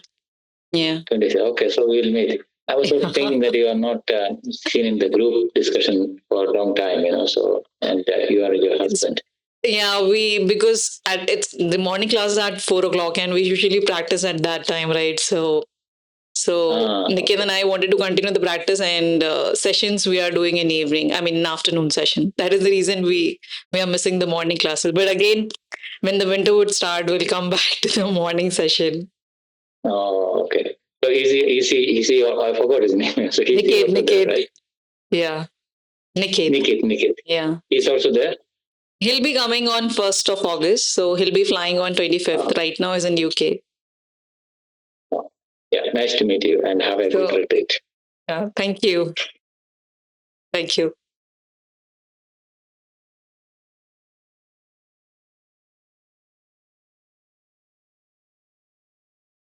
Yes. Yeah, so that is all good with us. And No problem. Thank you very much. No problem. Anyway, I felt very happy that you sent early in the morning. I think it was 4:00 for you when you sent it, or approximately. Yeah, actually, in yesterday's discussion, Raju was asking that question. Vilashi told that because something came up that Vilashi told that it is that you can eat Vigala Bhojana, that you can eat. In other times, it is actually because of the kala, something like that. So then I told, I've not seen any monks eating after, 12 o'clock. But then they have, so I explained whatever I know. Then I went and looked at the ChatGPT, and so this is there. So I thought I'd put that in the group. Good one. I appreciate it. So simple. The Pali words and Indian language has the same connotation. Kala is time, not the clock time, your body time. If you are hungry, it'll show up. No matter whether you drink water, you do whatever it is, it'll become more and more and more and more. Then you fill it up. Not fully. Fill it up what is required so that there is ample space left for the gastric juice to flow around. That's it. Don't worry about anything else. Have nutritious food and let it build the body. Why? ahara samudaya, rupa samudaya, ahara nirodho, rupa nirodho. So if the body has to be sustained, take proper food. And since we are lay followers, that means you're going to job, you're going here, there. You're not going to sit in one place or stand in one place or walk in one place. So you require to take care far better than a monk. You should understand that you have hunger, and that is the main thing you have to watch, right? And then Yes. if you have problem, no, you have to watch whether you are craving or. It is there in the Kajaniya Sutta. Also, if you want to tell Raju, it is there in Kajaniya Sutta. It is Rupatta, right? Rupa. What is Rupa? Oh, the explanation of Rupa in that. Yes, yes. Ahara. No, in that he says you will be afflicted with hunger, thirst, glad flies, this, that. Oh, yes. It's affliction. Rupati. It's a disease. Disease. Yeah. The disease. So you have to address the disease. You are not eating just for the sake of eating. You are eating because it's a disease. You have to take care of it, just like a boil or some pus which is coming out, and they have to take care of it. Yeah, it makes sense because that relishing is the problem, right? Relishing and exactly. Remove the relishing and eat it, and just follow what is there in Pachavekana, Neva Davaya, Namadaya, Namandanaya.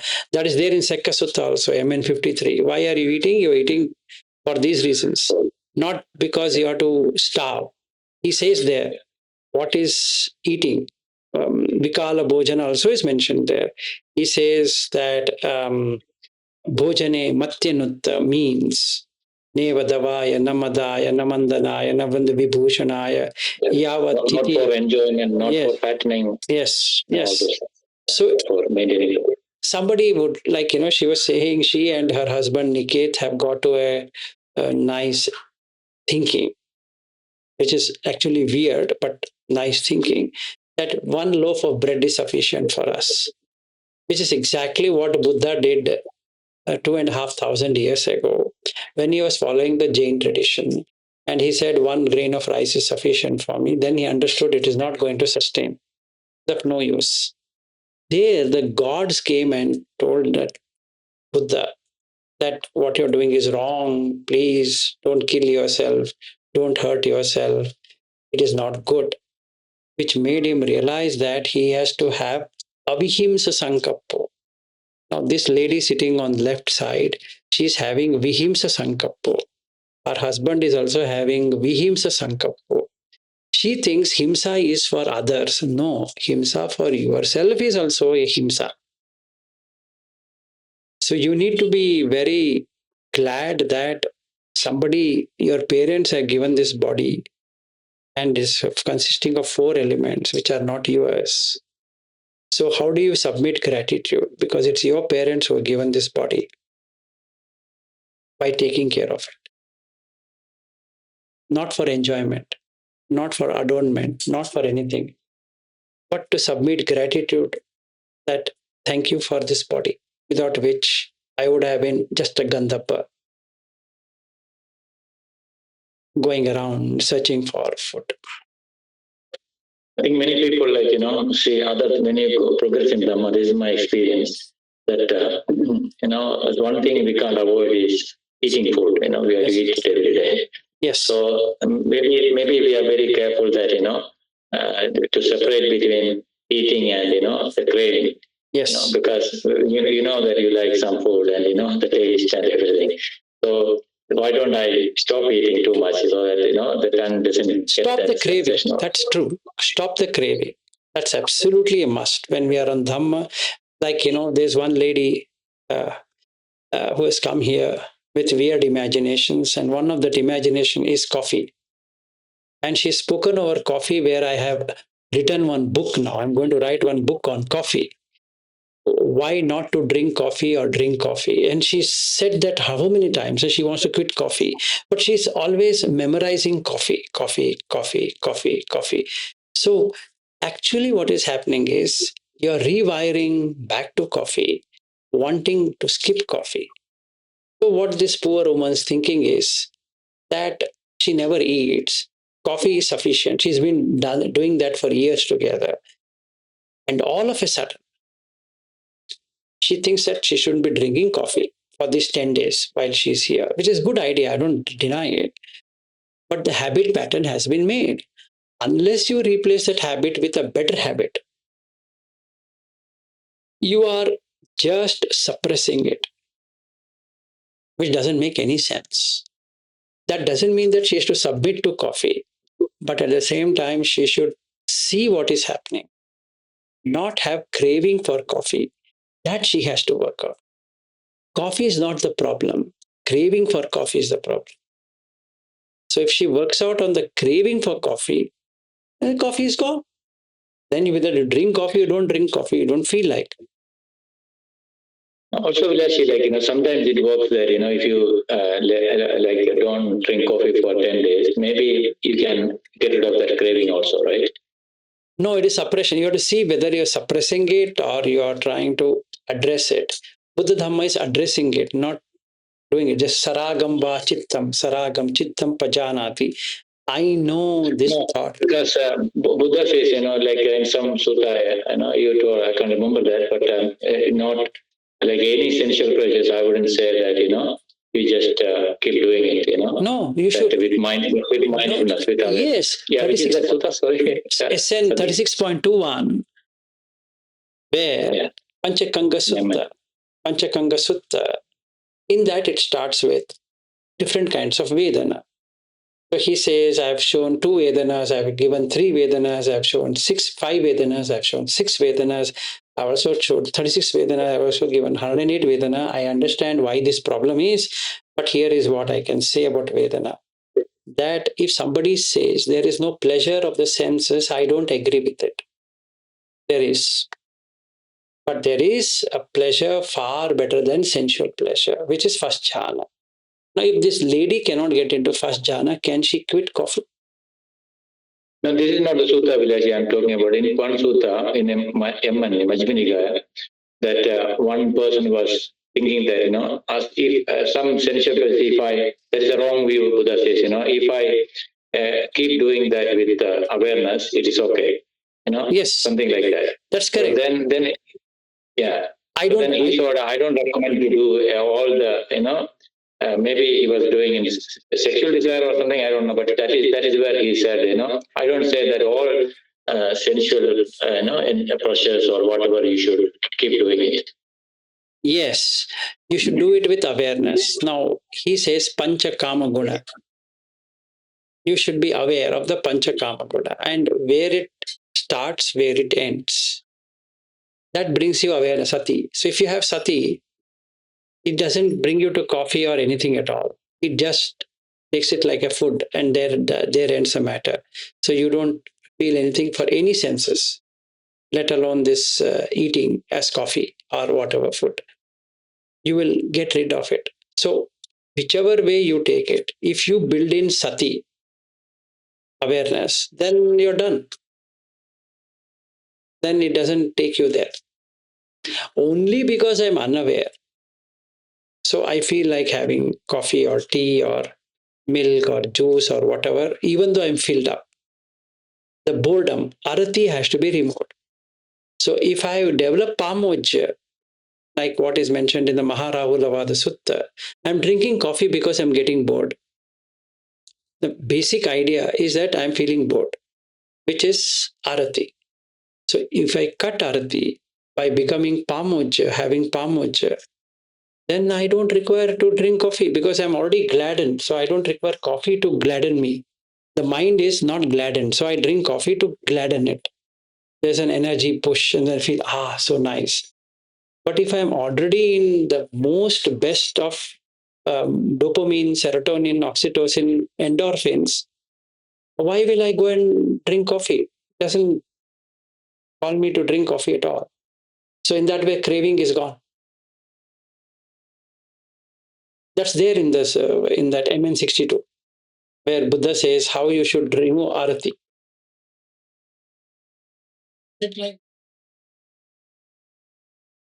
You're bored. Yes, it's boredom. I'm bored. See, if you give me this computer, after some time, I will feel bored of using this computer. So I want something new. Why do we quit job? Because we are bored of doing the same role and the same salary and everything is same, every same colleagues, everything is doing good. But there's something missing. Why do you have children? Because you're bored of seeing only two of you. You want another person so that there's some spice. Right? So then you have children. Why do you want friends? Because you're bored. Why do you want to go for vacation? Because you want to vacate something. So you'll go on vacation because you're bored. Basic general thing is arati, dissatisfaction / boredom. Why do we go to Mahabodhi? Because we're bored. Because that will give me something. Like, she's going for calmness. For her, the calmness is in Mahabodhi. For somebody, calmness is in a park. For somebody, calmness is in a movie theater. For somebody, calmness is in a entertainment zone. Or for somebody, calmness is in studying or reading. So it can vary. Exactly. If you develop jhana, then you are always there. You don't have to go anywhere. So if you are in second jhana, you generally don't have to speak. You want to cut speaking. It is vichakka vichara. Then do in second jhana. So that becomes tunni bhava, silence, noble silence. Not the noble silence what is put on the board. Please don't speak. That is bullshit silence. You are suppressing it. And what do you see? On the 10th day, they keep on speaking. That's not silence. Sorry, Vilashi. Sorry, Vilashi. Do you remember that sutta I was telling that, that one monk, and he said he has a wrong view. He was saying, and I can I'll send it to you. some sensual. Right now, I don't remember. I don't remember right now, but I will send it to you. Yeah, there, Buddha said, he was saying like this, so totally, it's Kitagiri Swami. Yeah. MN 70. Yeah, so in that, one, what is his name? So he was saying that, I can enjoy some sensual pleasures, with what I understood is that awareness. And he said, no, that's not correct. Wait, I will open it since you asked me.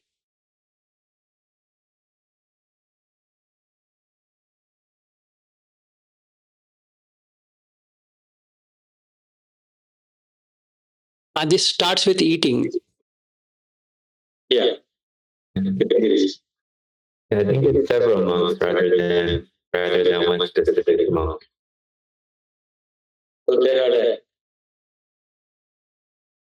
Okay, haven't you known me to teach the Dhamma like this? When someone feels this kind of pleasant feeling, unskillful quality grows and skillful qualities decline. But when someone feels that kind of pleasure feeling, unskillful qualities decline and skillful qualities grow.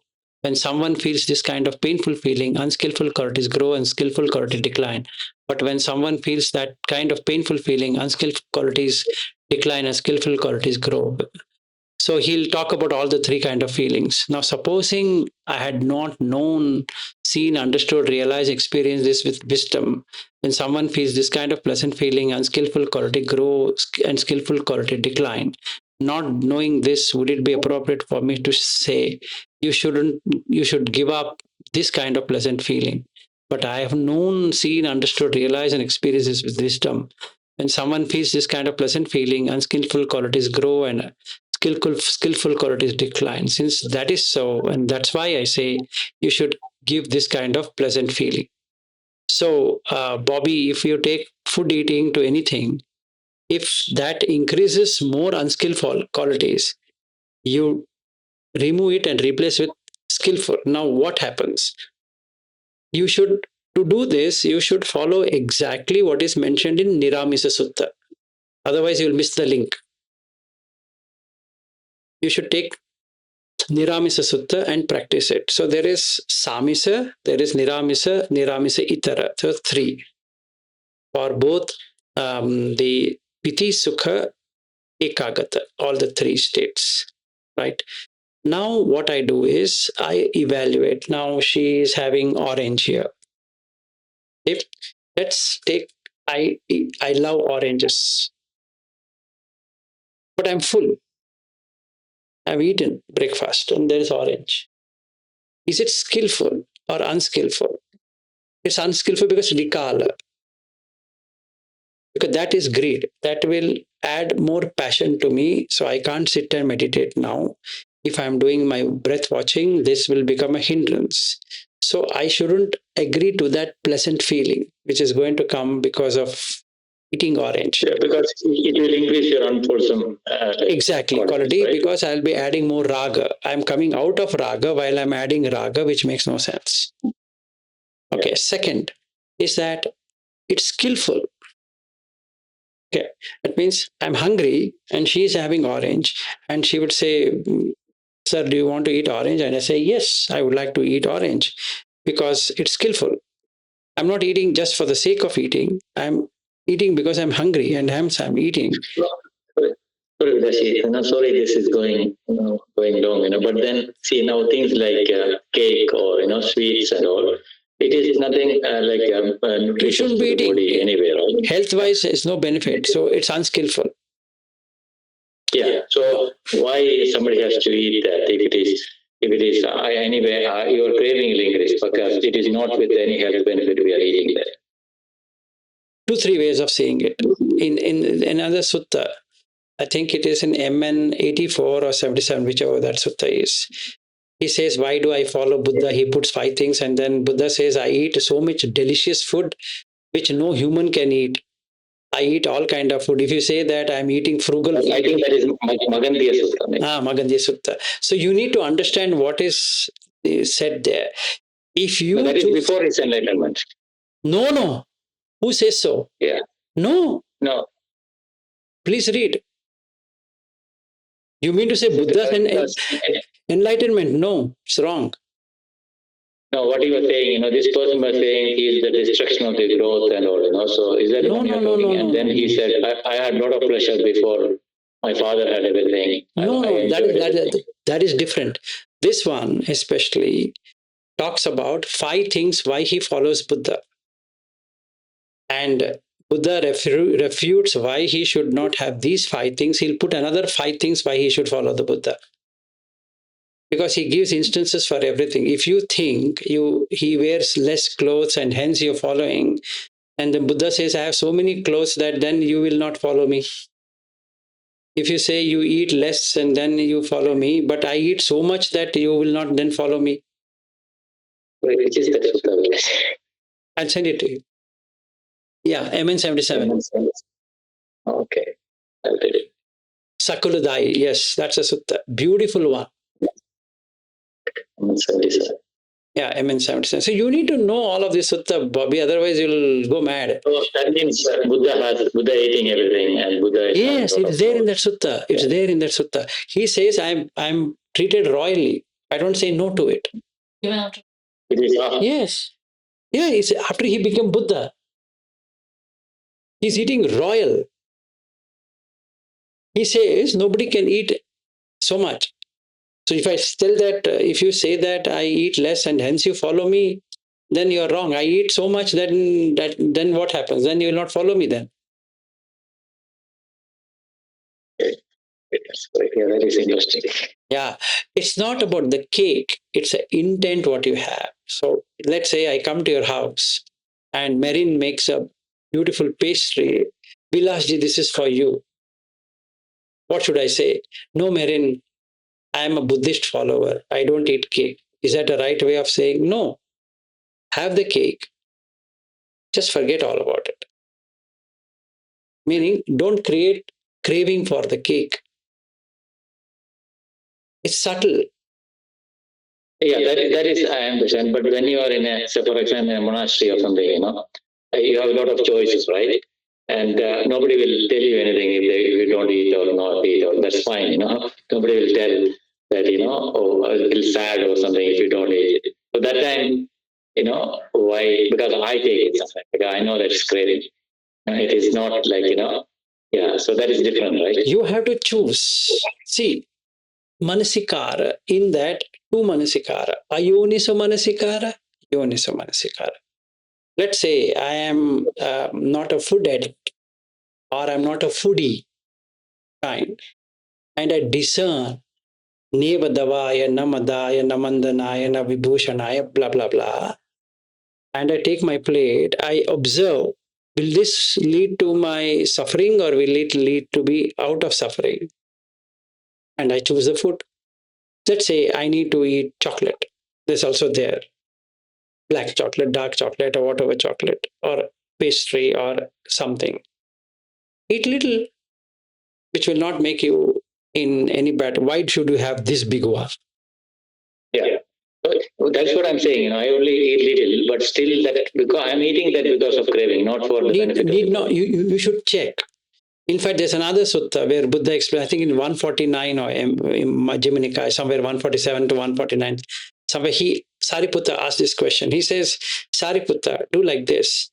You verify whether what you do leads to goodness or bad. If it is good, continue. If it's bad, don't do it. So if it is bad for your health and bad for working out, don't do it. If it is good for health and good for working out, do it. So let's say I'm in a border sugar. So the HB1AC is showing 6.4. I did my blood test, I suppose, and then I see 6.4. Should I eat that pastry or not? And the question is, why should you want to increase sugar? So don't eat. And then it automatically comes to 6. Now I'm at 5.6. Should I eat that? Yeah, why not eat? Eat it. No problem. Because they are in 5.6 range. Absolutely fair. So use discernment, yoniso manasikara, rather than just blindly following either of the two. Oh, I will not eat it then. No, that is also wrong. No, I will eat it is also wrong. Because then you are in attakila matana yoga on one side or kama sukhalakana yoga on another side, which both are wrong. Buddha Dhamma is yoniso manasikara. You do it in 4. 1. Is it sataka? Is it meeting the purpose? I want to sit for meditation, closed eyes. Will this help me? No. Sweet will make me sleep. I'll not have. Sarthaka. Sapaya. Is it fruitful in whatever I want to accomplish? No. Sorry. Where is my gochara? Where am I feeding? That's my feeding ground.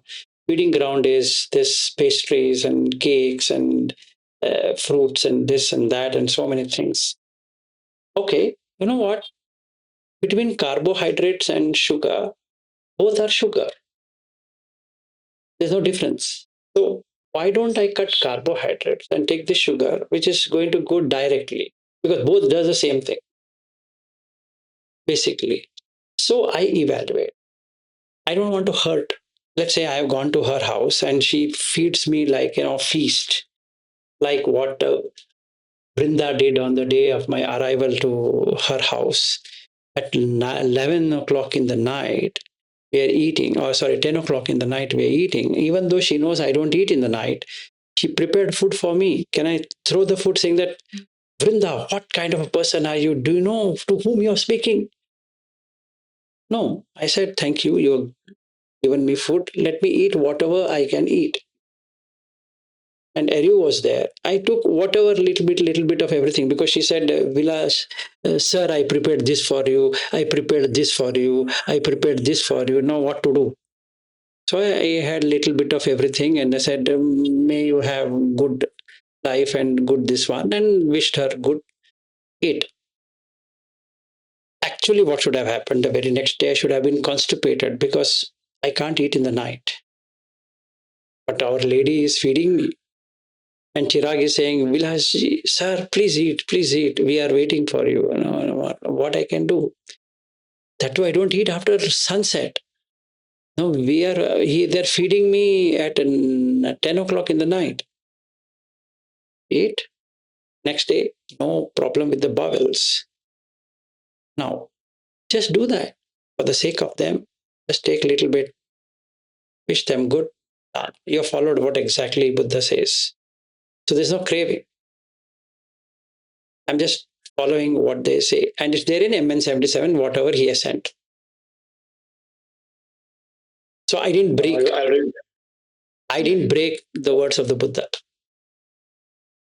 Okay, Buddha also said that eat your food like eating your own son. Uttamamsa Sutta, eat your own son. Yeah. That is for people who are Kamachanda. This is not applicable for all. See, charnel ground meditation as an example. Should you go to the cemetery and meditate? No, and yes. Yes, because I'm having Kamachanda for flesh. I can't stand looking in whichever way with a woman. I feel so tempted. My body shivers, and then I feel I need to be touching and doing something. I'm not able to let go of it. Or I'm a porno addict, or I'm a womanizer, or I'm something, or I'm a pervert, etc., etc. I go to the Buddha, he says, go to channel ground. Don't do anapanasati. You are a misfit here. So you go to channel ground. And then he sends one senior monk with me because I might go and do something with that corpse also because I'm so perverted. I might feel, oh, wow, so nice one, very flesh one, right? So then for this perverted case, he sends one senior monk, hey, please have a look at him because even in that, morgue, he will do something. I am scared with this guy. Okay, he's a pervert. So when the morgue they open up and they open that what the cadaver and they show the woman, a girl of some age, she's died.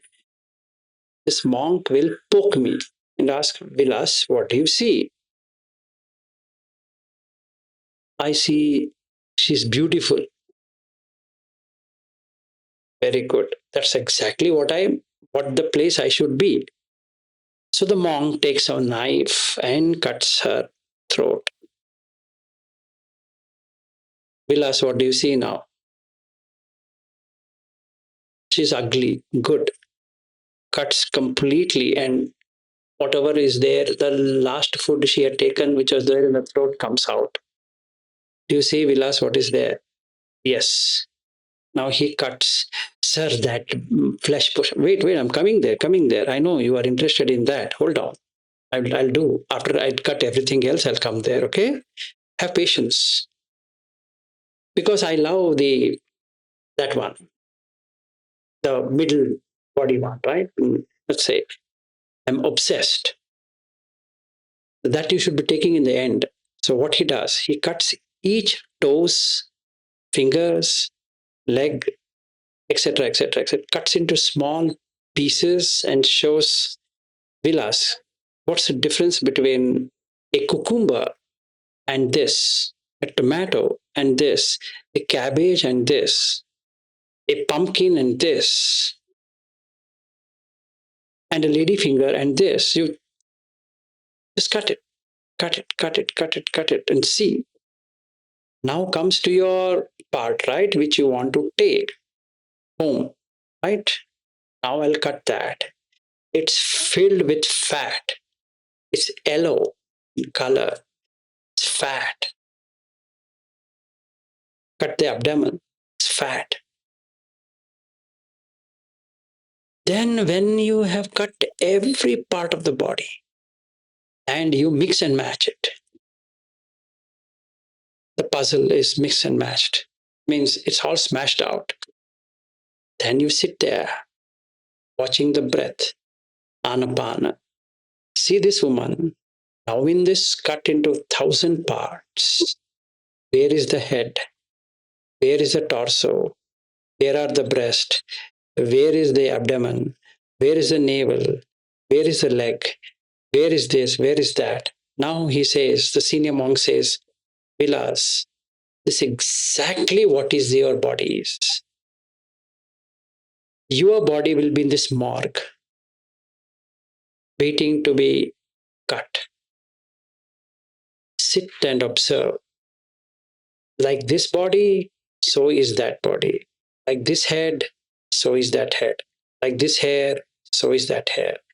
Keep on meditating on this.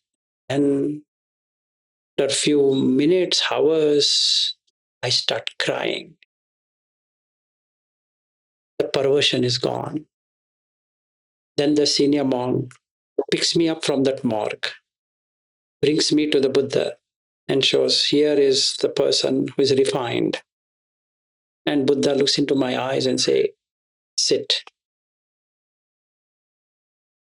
And that I will do it, provided I have that pain problem, right? So Uttamamsa Sutta is for me who can't live without watching or touching or doing something to someone, like eating, on eating. I'm a foodie. For the foodie, this is the must. Yeah, definitely, Vilashi. Thank you very much. Because nowadays when you attend any retreats, there is a common teaching for everyone, right? So now we have to identify our own weaknesses and Yes. we have to apply what is required for us. Yes, if I'm a sex pervert, sitting in Vipassana center is not going to do anything to me. After 10 days or 20 days, I'm back and watching. If I'm watching pornography. No, that is very true, because after talking to you for a long time, when I go there, I feel that, when somebody talks about passion or food, it takes a long time for them to understand what is the antidote for that. Yes. Because they only know to watch the sensations. Yes, exactly. So when I see my disease, I come to the Buddha for solution to that disease. Every person has a different diseases. It's not the same disease. Every person can't have eye infection. Somebody has ear infection. Somebody has nose infection, tongue infection, water infection. I have to go with my diagnosis, saying that this is the problem what I'm facing. Hey, Buddha, can you help me with this? He'll say, Vilas, for you, MN77 is the right one, or MN149 is the right one, or DN10 is the right one, or DN1 is the right one, or MN1 is the right one, or this is the right one, or AN that is the right one, or Buddha Kanikaya so and so is the right one. You please go through that. And then I exactly follow. Like an example, Bobby, I was struggling with five khandhas. Honestly, after listening to Goenkaji, I was going bonkers on that. Couldn't understand a thing about five khandhas. I think the that was an eye opener for me. It's so nice. It's so straight. I don't have to stretch myself and act like funny person. This is Rupa, this is Vedana, Sanya, Sankhara, Vinyana. It is so straight. That opened up. But the moment I read it, I felt, thank you, Buddha. You really saved my life. And then I can say, Namo tassa bhagavato arahato samma sambuddhassa, because I've experienced it. That's exactly how a teacher should teach, because that's my disease.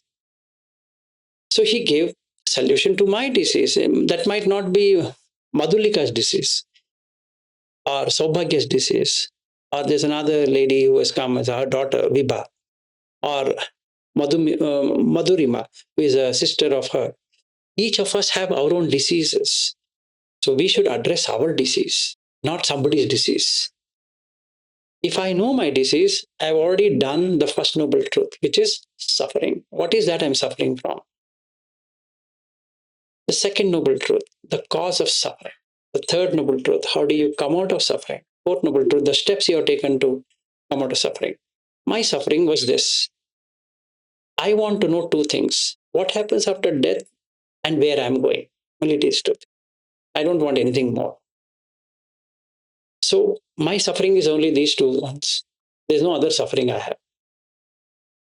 Because I had an out-of-body experience. So now I come to the Buddha. Hey, my dear friend, I did everything in this world.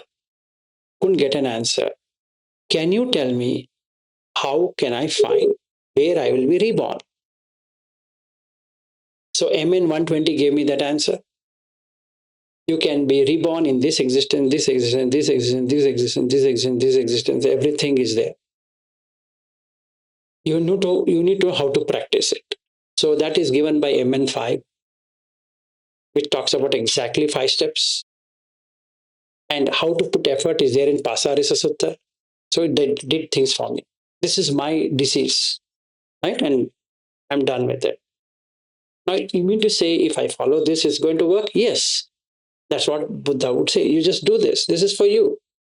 Now, when it comes to 5 khandhas, you are a Sotapanna or not, How do you verify it? Vilas, do one thing, 22.95, just go there, understand the pain of Pindapam Sutta and get back to me. So I went back to Buddha, saying that, yes, I understood, sir. Because he asked, Chakkuma Puriso, one with eyes can see this. Asara, Ritta Kannenava, Tucha Kannenava, Asara Kannenava. So I'm really saying, yeah, this Tucha, this whole body is made up, just like the foam. So should I take it as mine? No, not at all.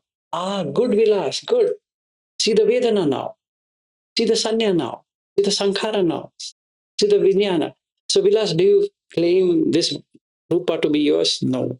Do you claim this Vedana to be yours? No. The Sanya to be yours? No. Sankhara to be yours? No.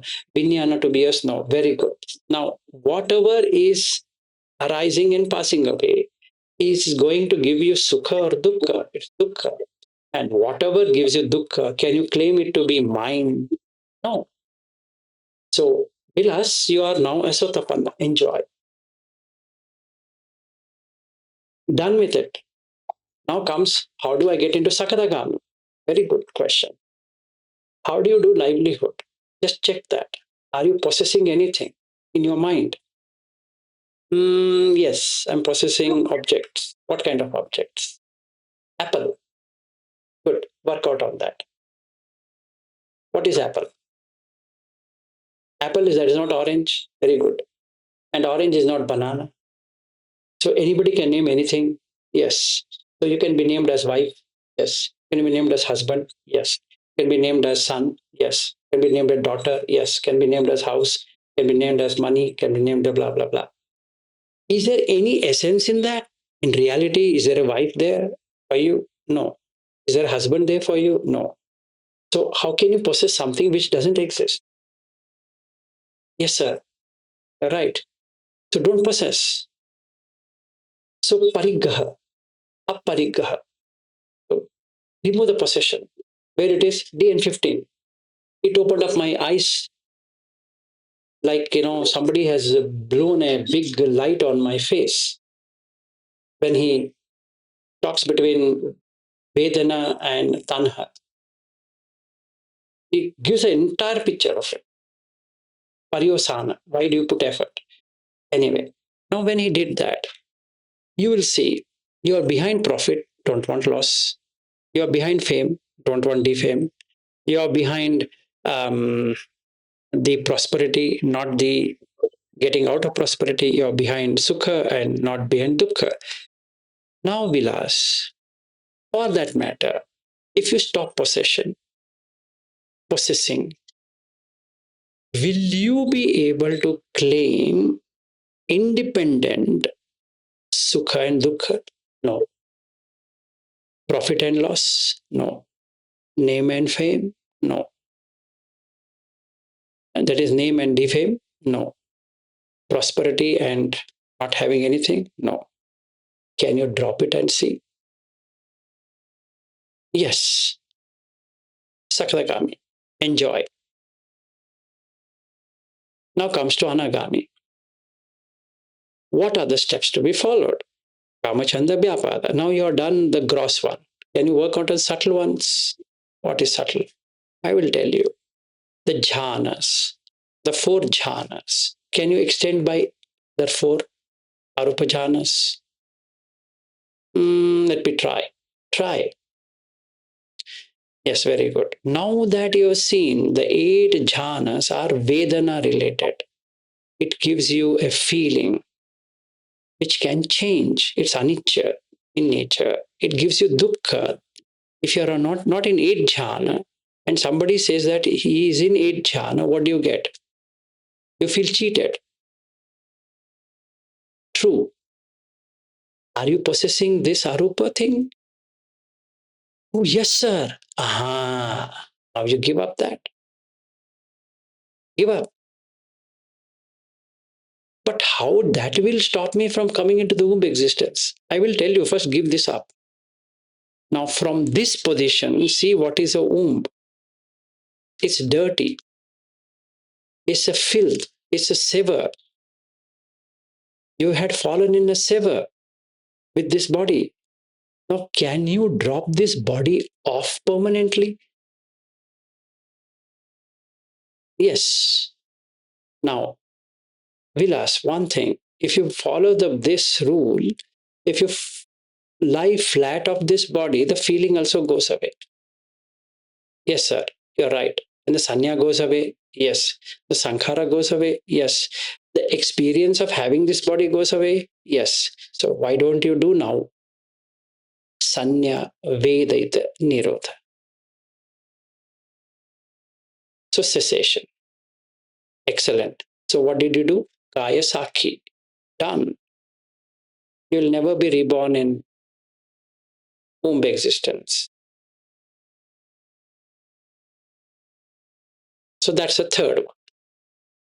I can verify. Now, where is this sutta? Kaya Sakhi Sutta is there.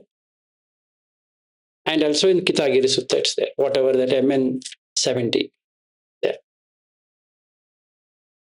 So you can verify for yourself. This straight is here, is here, is here, is here. No confusion. So it's you and Buddha direct, no intermediaries. The problem is that, Bobby, we have too many intermediaries who will speak their own language, and I don't understand their language.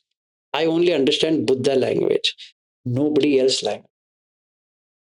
That's the best part of what has happened to myself is forget everybody. You speak to Buddha. Boss, I'm a humble student, ready to do anything. Can you teach me how to escape suffering? And don't send me intermediaries, agents. I don't want to give agency commission. Sorry. I need a exact person in the sutta, not as a person. Because Dhamma Vinaya is in the Dhamma, not in the person. Yo mam passati, so Dhammam passati. So I need that.